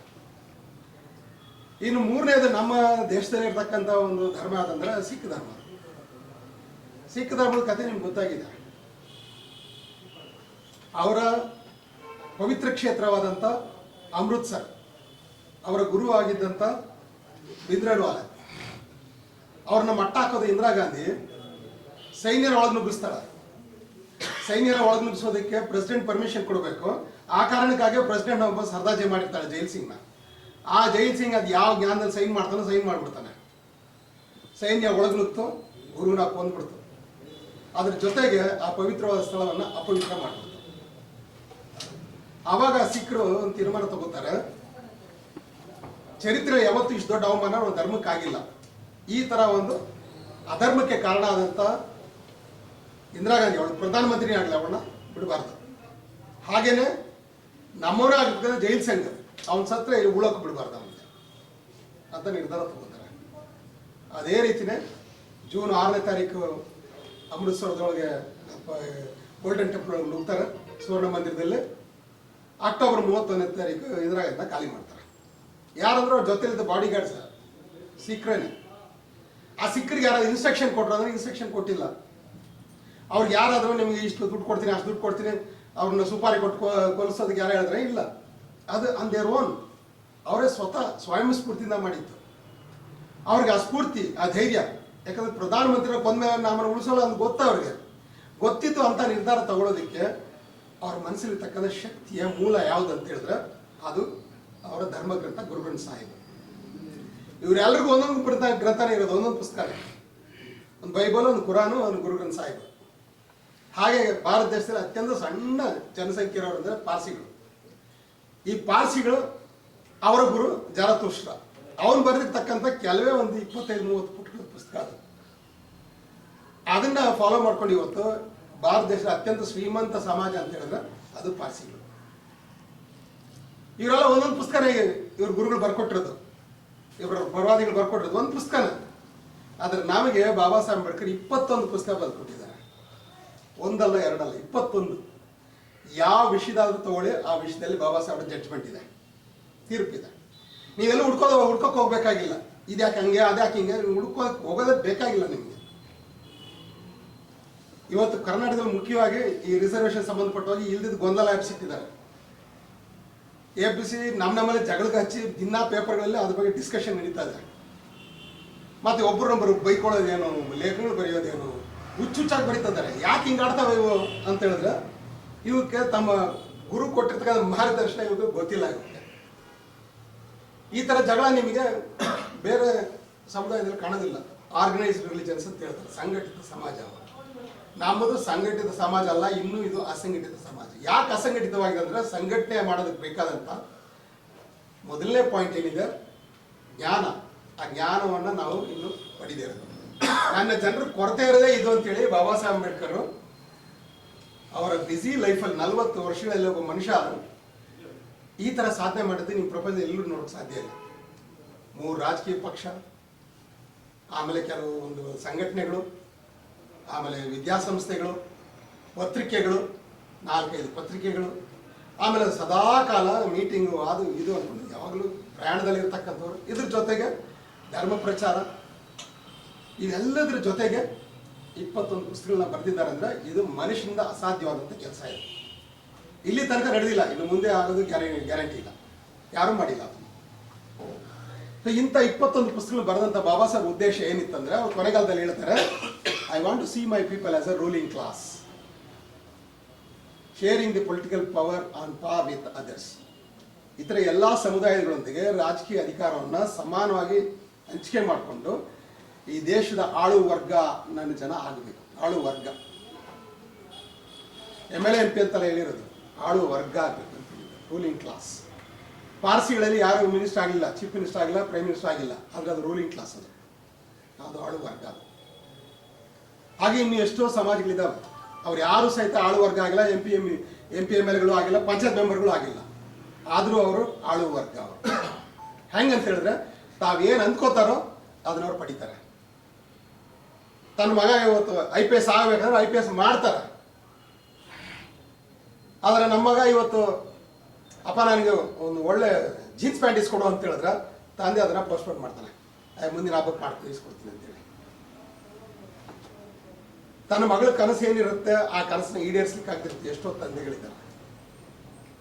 ತಾವು ಕಂಡ ಕನಸನ್ನ ನನಸು ಮಾಡೋ ಕೆಪಾಸಿಟಿ ನಮಗಿದೆ ಅಂತ ಹೇಳಿದ್ರೆ ನಾವು ಆಳು ವರ್ಗ ಅಂತೇಳಿ, ರೂಲಿಂಗ್ ಕ್ಲಾಸ್. ಮತ್ತೆ ನಾವು ಯಾವ ರೀತಿ ಮಾತಾಡ್ತೀವಿ ಆ ಮಾತನ್ನ ಬೇರೆಯವರು ಅನುಸರಿಸ್ತಾರೆ. ನಾವು ಹಾಕೋ ಡ್ರೆಸ್ ಬೇರೆಯೊಬ್ಬರಿಗೆ ಫ್ಯಾಷನ್ ಆಗುತ್ತೆ. ಇಂಗ್ಲೀಷರವರು ಬರೋಕ್ಕೆ ಬಂದವ ಪ್ಯಾಂಟು ಶರ್ಟ್ ಇರಲಿಲ್ಲ, ನಾವೆಲ್ಲ ಪಾಂಚೆಗಳು ಕಟ್ತಾ ಇದ್ವಿ, ಕೆಲವರು ಪುಟ್ಕೋಸಿ ಇಟ್ಕೋತಾ ಇದ್ರು. ಅದು ಬ್ರಿಟಿಷ್ ಬಂದಮೇಲೆ ಇವತ್ತು ಜನ ಕೂತಿದ್ದೀವಿ ನಾವೆಲ್ಲರೂ. ಇವತ್ತು ಇದು ಹಾಕಿರೋ ಡ್ರೆಸ್ ಎಲ್ಲ ಬ್ರಿಟಿಷ್ ಇದ್ದಿದ್ದು. ರಮೇಶ್ ಹಾಕಿರೋ ಡ್ರೆಸ್ ಅಷ್ಟೇನೆ, ಅದು ಇಂಡಿಯನ್ ಅಲ್ಲ, ಅದು ಅಷ್ಟೇ ಮುಸಲ್ಮಾನ್ ಕೊಟ್ಟಿದ್ದು, ಮೊಘಲರು ಕೊಟ್ಟಿರೋದು, ಪಠಾಣರು ಕೊಟ್ಟಿರೋ ಡ್ರೆಸ್ ಅದು. ಯಾಕೆ ಎಲ್ಲರೂ ಪಂಚೆ ಕಟ್ತಾ ಇಲ್ಲ? ದೇವೇಗೌಡರು ಪ್ರಧಾನಮಂತ್ರಿ ಪಂಚೆ ಕಟ್ಟಿದ್ರು, ಎಲ್ಲರೂ ಹೊತ್ತು ಪಂಚೆ ಕಟ್ಟಲ್ಲ. ಓದಂಥವ್ರು ಟೌನಲ್ಲಿರೋ ಪಂಚೆ ಕಟ್ಟಕ್ಕೆ ಹೋಗಲ್ಲ. ಪಂಚೆ ಕಟ್ಟಿದ್ರೆ ಅವ್ರು ಹೇಳಿದ್ರೆ ಇವನು ಹಳ್ಳಿ ಗುಗ್ಗು ಅಂತ ಹೇಳ್ತಾರೆ. ಯಾಕೆ ನಾವು ಪಂಚೆಯನ್ನು ಇಷ್ಟಪಟ್ಟು ಇದೊಂದು ಫ್ಯಾಷನ್ ಕಟ್ಟೋಕೆ ಹೋಗಲ್ಲ ಅಂತ ಹೇಳಿದ್ರೆ ಇದನ್ನ ಯಾವ ದೊರೆಗಳನ್ನು ಕಟ್ಟಿಲ್ಲ. ದೊರೆಗಳು ಆಳ್ತಕ್ಕಂಥ ಜನ ಅವರು. ದೊರೆ ಏನು ಮಾಡ್ತಾನೆ ಅದು ಉಳಿದವ್ರಿಗೆ ಫ್ಯಾಷನ್ ಆಗ್ತದೆ. ಫಸ್ಟ್ ಟೈಮ್ ಇಂಗ್ಲೆಂಡ್ ಅವರು ಭಾರತ ದೇಶಕ್ಕೆ ಕ್ರಿಕೆಟ್ ಆಡೋಕ್ಕೆ ಬಂದರೆ 71ರಲ್ಲಿ ಅವ್ರು ನೋಡಿ ಅವರು ಆಟ ಆಡಿ ಹೋಗಿದ್ದೇನೆ. ಒಂದು 6 ತಿಂಗಳಲ್ಲಿ ಎಲ್ಲರೂ ಗಿರ್ದಾ ಬಿಡೋಕ್ಕೆ ಶುರು ಆಗ್ಬಿಟ್ರು. ಯಾಕಂದರೆ ಇಂಗ್ಲೆಂಡ್ ಪ್ಲೇಯರ್ಸ್ ಎಲ್ಲ ಬಿಟ್ಕೊಂಡಿದ್ರು, ಫ್ಯಾಷನ್ ಅದು. ಯಾಕಂದರೆ ಇಂಗ್ಲೀಷ್ನವರು ಪ್ರಪಂಚವನ್ನೇ ಆಳ್ತಕ್ಕಂಥ ರೂಲಿಂಗ್ ಕ್ಲಾಸ್ ಅದು. ನಾವು ಚಡ್ಡಿ ಹಾಕೊಂಡ್ರೆ ಪಟಾಪಟಿ ಚಡ್ಡಿ ಹಾಕೊಂಡ್ಬರ್ತಾನೆ, ಗುಗ್ಗು ಇವರು ಹಳ್ಳಿ ಗುಗ್ಗು ಅಂತ ಹೇಳ್ತಾರೆ, ಗಾಮಾಡ್ ಅಂತ ಹೇಳ್ತಾರೆ. ಆದ್ರೆ ಅಮೇರಿಕನ್ಸ್ ಆದ ತಕ್ಷಣ ಅದಕ್ಕೊಂದು ಹೆಸರೇ ಬಂದ್ಬಿಡ್ತು, ಬರ್ಮುಡಾ ಅಂತೇಳಿ. ಈಗ ಚಡ್ಡಿ ಹಾಕೊಂಡು ಚಡ್ಡಿನ ಬಂದ್ಬಿಟ್ಟು ಪ್ಯಾಂಟ್ಗಿಂತ ಕಾಸ್ಟ್ಲಿ ಇದೆ, ಸೂಟ್ಗಿಂತ ಕಾಸ್ಟ್ಲಿ ಇರೋ ಚಡ್ಡಿಗಳು ಬಂದ್ಬಿಟ್ಟಿದೆ. ಅದನ್ನ ಹಾಕೊಂಡು ಎಲ್ಲ ಕಡೆ ತಿರ್ಗಾಡ್ತಾರೆ, ಎಲ್ಲಿ ತನಕ ಹೋಗ್ತಾರೆ. ಏರ್ಪೋರ್ಟ್ ಚಡ್ಡಿ ಹಾಕೊಂಡವರು ಭಾಳ ಜನ ಇದ್ದಾರೆ, ಒಳಗಡೆ ಹೋಗ್ತಾ ಇರ್ತಾರೆ, ಬರ್ತಾ ಇರ್ತಾರೆ. ಏನಂದ್ರೆ ಫ್ಯಾಷನ್. ಹೆಂಗ್ ಫ್ಯಾಷನ್ ಆಯಿತು? ನಾವು ಹಾಕ್ತೈತೆ ಚಡ್ಡಿ, ನಾವು ಹಾಕಿದ್ರೆ ನಾವು ಹಳ್ಳಿ ಗಮಾನ ಅಂತ ಹೇಳ್ತಾರೆ. ಮತ್ತೆ ಇದು ಹೆಂಗ್ ಫ್ಯಾಷನ್ ಆಯ್ತು ಅಂದ್ರೆ ಅಮೇರಿಕನ್ಸ್ ಹಾಕ್ತಾರೆ. ಯಾಕಂದ್ರೆ ಅಮೇರಿಕನ್ಸ್ ಫ್ಯಾಷನ್ ಕ್ರಿಯೇಟರ್ಸ್, ಇಂಗ್ಲೀಷ್ನವರು ಫ್ಯಾಷನ್ ಕ್ರಿಯೇಟರ್ಸ್, ಫ್ರೆಂಚ್ನವರು ಫ್ಯಾಷನ್ ಕ್ರಿಯೇಟರ್ಸ್. ಯಾಕಂದ್ರೆ ಅವರು ರೂಲಿಂಗ್ ಕ್ಲಾಸ್. ಬಾಬಾ ಸಾಹೇಬ್ ಕನಸಿದ್ದು ಅಲ್ಲೇನೆ. ಎಲ್ಲರಿಗೂ ಪ್ರತಿಯೊಬ್ಬರು ಬೇರೆಯವ್ರನ್ನ ಅನುಸರಿಸೋಕೆ ಬದಲಾಗಿ ನಿಮ್ಮದೇ ಒಂದು ಸ್ಟೈಲ್, ಲ್ಯಾಂಗ್ವೇಜ್, ಕಲ್ಚರ್, ಲ್ಯಾಂಗ್ವೇಜ್ ಅದನ್ನ ನೀವು ಬೆಳೆಸ್ಕೋಬೇಕು. ಅದು ಬೆಳೆಸ್ಕೋಬೇಕಾದ್ರೆ ನಿಮ್ಮ ಸ್ಥಾನ ಬದಲಾವಣೆ ಆಗುತ್ತೆ, ನೀವು ಪವರ್ಫುಲ್ ಆಗ. ಇದು ಬಾಬಾ ಸಾಹೇಬ್ ಅಂಬೇಡ್ಕರ್ ಕನಸು. ಅದ್ರಲ್ಲಿ ಬಹಳ ಮುಖ್ಯವಾದ ಏನಂತ ಹೇಳಿದ್ರೆ, ಫಸ್ಟ್ ಥಿಂಗ್ ಇಸ್ ಜ್ಞಾನ. ಯಾರೇ ಆಗಲಿ ಏನೇ ಪ್ರಶ್ನೆ ಕೇಳಿದ್ರು ನನ್ನ ಜನ ತಬ್ಬಿಬ್ಬಾಗಬಾರ್ದು, ಕನ್ಫ್ಯೂಸ್ ಆಗಬಾರ್ದು, ಗೊಂದಲಕ್ಕೆ ಬೀಳಬಾರ್ದು, ಮತ್ತು ಇವ್ರವ್ರೆಲ್ಲ ಕಚ್ಚಾಟಗಳು ಮಾಡ್ಕೊಳಕ್ಕೆ ಹೋಗ್ಬಾರ್ದು. ಇವತ್ತು ಎಲ್ಲರೂ ಬಂದು ಕೈ ಆಡಿಸ್ತಾ ಇದಾರೆ ನಮ್ಮ ವಿಷಯಗಳಲ್ಲಿ. ರಿಸರ್ವೇಷನ್ ಎಷ್ಟು ದಿನ ಇರಬೇಕು ಅಂತ ಯಾವನೋ ಮಾತಾಡ್ತಾನೆ, ನಾ ಮಾತು ಕೇಳೋರಿಲ್ಲ. ರಿಸರ್ವೇಷನ್ ಅದು ಜಾತಿ ಆಧಾರದ ಮೇಲೆ ಕೊಡ್ಬೇಕಾ ಇಲ್ಲ ಆರ್ಥಿಕ ಆಧಾರದ ಮೇಲೆ ಕೊಡ್ಬೇಕಾ, ಬೇರೆ ಯಾರೋ ಮಾತಾಡ್ತಾರೆ, ನಾವು ಮಾತಾಡ್ತಾ ಇಲ್ಲ. ಮಾತಾಡೋಕೆ ನಮಗೆ ಭಯ, ಎಲ್ಲಿ ನಮಗೆ ವಿಷಯದ ಕೊರತೆ ಇದೆಯೋ ಅಂತೇಳಿ. ಆದರೆ ಎಲ್ಲ ವಿಷಯಗಳನ್ನು ಬಾಬಾ ಸಾಹೇಬರು ಬರೆದಿಟ್ಟು ಹೋಗ್ಬಿಟ್ಟಿದ್ದಾರೆ. ಎಲ್ಲ ವಿಷಯಗಳು ಇಂಥದ್ದು ಇಲ್ಲ ಅಂತಲ್ಲ. ನಮ್ಮ ಫೇಲ್ಯೂರ್ ಇರೋದೇ ಇಲ್ಲೇನೆ. ನಮ್ಮ ಯಾಕೆ ನಾವು ಮೇಲೆ ಹೋಗ್ತೀವಿ ಬೆಳಿತೀವಿ, ಮೇಲೆ ಹೋಗ್ತೀವಿ ಬೆಳಿತೀವಿ ಅಂತ ಹೇಳಿದ್ರೆ, ನಮಗೆ ಬಾಬಾ ಸಾಹೇಬ್ ಕೊಟ್ಟಿರ್ತಾರ ವಿಷಯಗಳು, ನಮ್ಮ ಚರಿತ್ರೆ ಆಗಿರ್ಬೋದು, ಎಂಥ ಅರ್ಥವ್ಯವಸ್ಥೆ ಭಾರತ ದೇಶಕ್ಕೆ ಬೇಕು. ಕಾಲ್ ಮಾರ್ಕ್ಸ್ ಬರೆದಿದ್ದಾನೆ ಅರ್ಥವ್ಯವಸ್ಥೆ, ಗಾಂಧಿ ಅರ್ಥವ್ಯವಸ್ಥೆ ಇದೆ, ಲೋಹಿಯಾದ ಅರ್ಥವ್ಯವಸ್ಥೆ ಇದೆ, ಅವ್ರದ್ದೆಲ್ಲ ಇದೆ. ಬಾಬಾ ಸಾಹೇಬ್ ಯಾವುದಂದ್ರೆ ನಮ್ಗೆ ಗೊತ್ತಿಲ್ಲ ಅಂತೇಳಿ. ಆದರೆ ಬಾಬಾ ಸಾಹೇಬ್ದು ಇದೆ, ಅದನ್ನು ಸ್ಟೇಟ್ ಸೋಷಿಯಲಿಸಮ್ ಅಂತ ಹೇಳ್ತಾರೆ. ಬಾಬಾ ಸಾಹೇಬ್ ಬರ್ತಿದ್ದಾರೆ, ಸ್ಟೇಟ್ಸ್ ಅಂಡ್ ಮೈನಾರಿಟೀಸ್ ಪುಸ್ತಕ ಇದೆ. ಸಂವಿಧಾನದಲ್ಲಿ ಅದು ಹೆಚ್ಚು ಕಡಿಮೆ ಒಂದು 40% ಬಂದಿದೆ, 100% ಬಂದಿಲ್ಲ. ಇದು ನಮಗೆ ಎಲ್ರಿಗೂ ನಮ್ಮಲ್ಲಿ ನಾವು ತಿಳ್ಕೊಬೇಕಾಗಿತ್ತು. ಕೃಷಿ ಸಮಸ್ಯೆಗೆ ಪರಿಹಾರ ಏನು ಅಂತ ಯಾರು ಮಾತಾಡ್ತಾರೆ, ಆದರೆ ಕೃಷಿ ತಜ್ಞ ಅಂದರೆ ಬಾಬಾ ಸಾಹೇಬ್ ಅಂಬೇಡ್ಕರ್, ನೀರಾವರಿ ತಜ್ಞ ಅಂದರೆ ಬಾಬಾ ಸಾಹೇಬ್ ಅಂಬೇಡ್ಕರ್. ಯಾಕಂದ್ರೆ ದೊಡ್ಡ ದೊಡ್ಡ ಡ್ಯಾಮ್ಗಳ ಹಿಂದೆ ತಿಳುವಳಿಕೆಯನ್ನು ಕೊಟ್ಟವರು, ಜ್ಞಾನ ಕೊಟ್ಟವರು ವಿಶ್ವೇಶ್ವರಯ್ಯ ಅಲ್ಲ, ಅದು ಬಾಬಾ ಸಾಹೇಬ್ ಅಂಬೇಡ್ಕರ್. ಬಾಕ್ರಾ ನಾಂಗಲ್ ಡ್ಯಾಮ್ ಕಟ್ಟೋದಕ್ಕೆ ಮೂಲ ಪುರುಷನೇ ಬಾಬಾ ಸಾಹೇಬ್ ಅಂಬೇಡ್ಕರ್. ರಿಸರ್ವ್ ಬ್ಯಾಂಕ್ ಬರಲಿಕ್ಕೆ ಮೂಲ ಕಾರಣ ಬಾಬಾ ಸಾಹೇಬ್ ಅಂಬೇಡ್ಕರ್. ಇನ್ಶೂರೆನ್ಸ್, ಅದು ಲೈಫ್ ಇನ್ಶೂರೆನ್ಸ್ ಆಗೋದು, ಮೋಟರ್ ವೆಹಿಕಲ್ ಇನ್ಶೂರೆನ್ಸ್, ಇವೆಲ್ಲ ಬರೋದು ಬಾಬಾ ಸಾಹೇಬ್ ಅಂಬೇಡ್ಕರ್. ಒಂದು ಆಧುನಿಕ ದೇಶ ಹೆಂಗಿರಬೇಕು, ಅದಕ್ಕೆ ಏನೇನು ಅವಶ್ಯಕತೆ ಇದೆ, ಇದನ್ನ ಗಾಂಧಿ ಮಾರ್ಗದಲ್ಲಿ ಹೋಗಿದ್ರೆ ಮನೆಯವ್ರ ಕಾಂಶಿರಾಬ್ ಹೇಳೋರು ಅವಾಗ ಏನು ಹೇಳೋದು, ಗಾಂಧಿವಾದ ಕ್ಯಾಪೆ ಚಾನ್ ಅಂದರೆ ಬುಖಾನಂಗ ಹಿಂದೂಸ್ತಾನ್ ಅಂತೇಳಿ. ಗಾಂಧಿವಾದ ಏನಪ್ಪ ಅಂದರೆ ಬರೀ ಬತ್ಲ ಖಾಲಿ ಹೊಟ್ಟೆ, ಇದೇ ಗಾಂಧಿವಾದ. ಹಿಂಗಾಗ್ಬೇಕಂದ್ರೆ ನಾವು 2000 ವರ್ಷ ಹಿಂದಕ್ಕೆ ಹೋಗ್ಬೇಕಾಗಿತ್ತು. ನೀವು ಮುಂದಕ್ಕೆ ಹೋಗ್ಬೇಕಾದ್ರೆ ಅದು ಬಾಬಾ ಸಾಹೇಬ್ ಬೇಕು, ಹಿಂದಕ್ಕೆ ಹೋಗ್ಬೇಕಾದ್ರೆ ಗಾಂಧಿವಾದ ಬೇಕು. ನಮಗೆ ಗಾಂಧಿವಾದಿಗಳು ಬಂದು ಬುದ್ಧಿ ಹೇಳ್ತಾರೆ, ನಾವು ಅದನ್ನು ಒಪ್ತೀವೋ ಬಿಡ್ತೀವೋ, ಒಟ್ಟಲ್ಲಿ ಅವ್ರ ಮಾತನ್ನ ಕೇಳ್ತೀವಿ, ಮುಂದಕ್ಕೆ ಗೊತ್ತಿಲ್ಲ ಅವ್ರ ಮಾತನ್ನ ನಂಬಲ್ಲ. ಹಿಂಗೆ ಎಡ್ಬಿಡಿಂಗಿಲ್ಲ ಇದ್ದೀವಿ. ಇದನ್ನೇ ಬಾಬಾ ಸಾಹೇಬ್ ಅಂಬೇಡ್ಕರ್ ಶೂದ್ರರಿಗೆ ಹೇಳಿದ್ದಾರೆ. ನಿಮ್ಮ ಇಡೀ ಅವನತಿಗೆ ಕಾರಣ, ನೀವು ಕೆಳಗೆ ಬಿದ್ದಿರೋ ಕಾರಣನೇ ಈ ವ್ಯವಸ್ಥೆ. ಆದ್ರೆ ಅದನ್ನೇ ನೀವು ರಕ್ಷಣೆ ಮಾಡ್ತಾ ಇದ್ದೀರಲ್ಲ, ಇದು ನಿಮ್ಗೆ ಅರ್ಥ ಆಯ್ತು ಅಂತ ಹೇಳಿದ್ರೆ ನೀವು ಅದನ್ನ ಉಳಿಸಲ್ಲ, ಅದನ್ನ ಧ್ವಂಸ ಮಾಡ್ತೀರಾ. ಇದನ್ನು ತಿಳಿಸೋ ಸಲುವಾಗಿ ಇದನ್ನ ಬರೆದಿದ್ದೀನಿ. ಯಾವ ಧರ್ಮ ಗ್ರಂಥಗಳು, ವೇದ, ಉಪನಿಷತ್ತು, ಆಮೇಲೆ ಧರ್ಮಶಾಸ್ತ್ರಗಳು, ಇವ ಸ್ಮೃತಿಗಳು, ಶ್ರುತಿಗಳೆಲ್ಲ ಇದೆ, ಆದ್ರೆ ಇಟ್ಕೊಳ್ತಾರೆ ಹೇಳ್ತಾಳೆ ನಿಮ್ಗೆ ಅವರು, ನೀನು ಕೆಳಜಾತಿ ಅಂತ ಹೇಳಿ.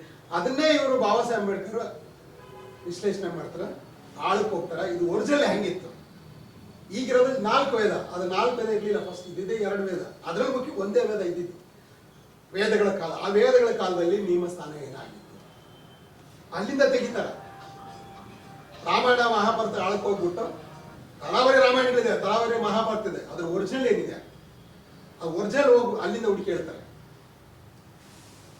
ಸದಾ ಧರ್ಮರಾಜನ ಆಸ್ಥಾನದಲ್ಲಿ ಧರ್ಮರಾಜನಿಗೆ ಒಂದು ಪಟ್ಟಾಭಿಷೇಕ ಮಾಡಿದವರಲ್ಲಿ ಶೂದ್ರರು ಇರ್ತಾರೆ. ಹರಿಶ್ಚಂದ್ರನಿಗೆ ಬಂದು ಪಟಾಶೆ ಮಾಡ್ತಕ್ಕಂಥ ಶೂದ್ರ, ಸ್ವತಃ ಹರಿಶ್ಚಂದ್ರನ ಒಬ್ಬ ಶೂದ್ರನೇ. ಅವನ ಬಂದು ಸೂರ್ಯಾಂಶ ಅಂತ, ಸೂರ್ಯಾಂಶ ಅಂದ್ರೆ ಶೂದ್ರನೇ. ಅದು ಎಲ್ಲದೂ ದಾಖಲೆ ಕೊಡ್ತಾರೆ. ಇಷ್ಟು ವರ್ಷಗಳಲ್ಲಿ 85 ವರ್ಷ ಆಗ್ತಾ ಇದೆ, ಯಾವ ಬ್ರಾಹ್ಮಣ ಬಂದು ಡಾಕ್ಟರ್ ಅಂಬೇಡ್ಕರ್ ಬರೆದಿದ್ದು ಸುಳ್ಳು ಅಂತ ಹೇಳಿದ.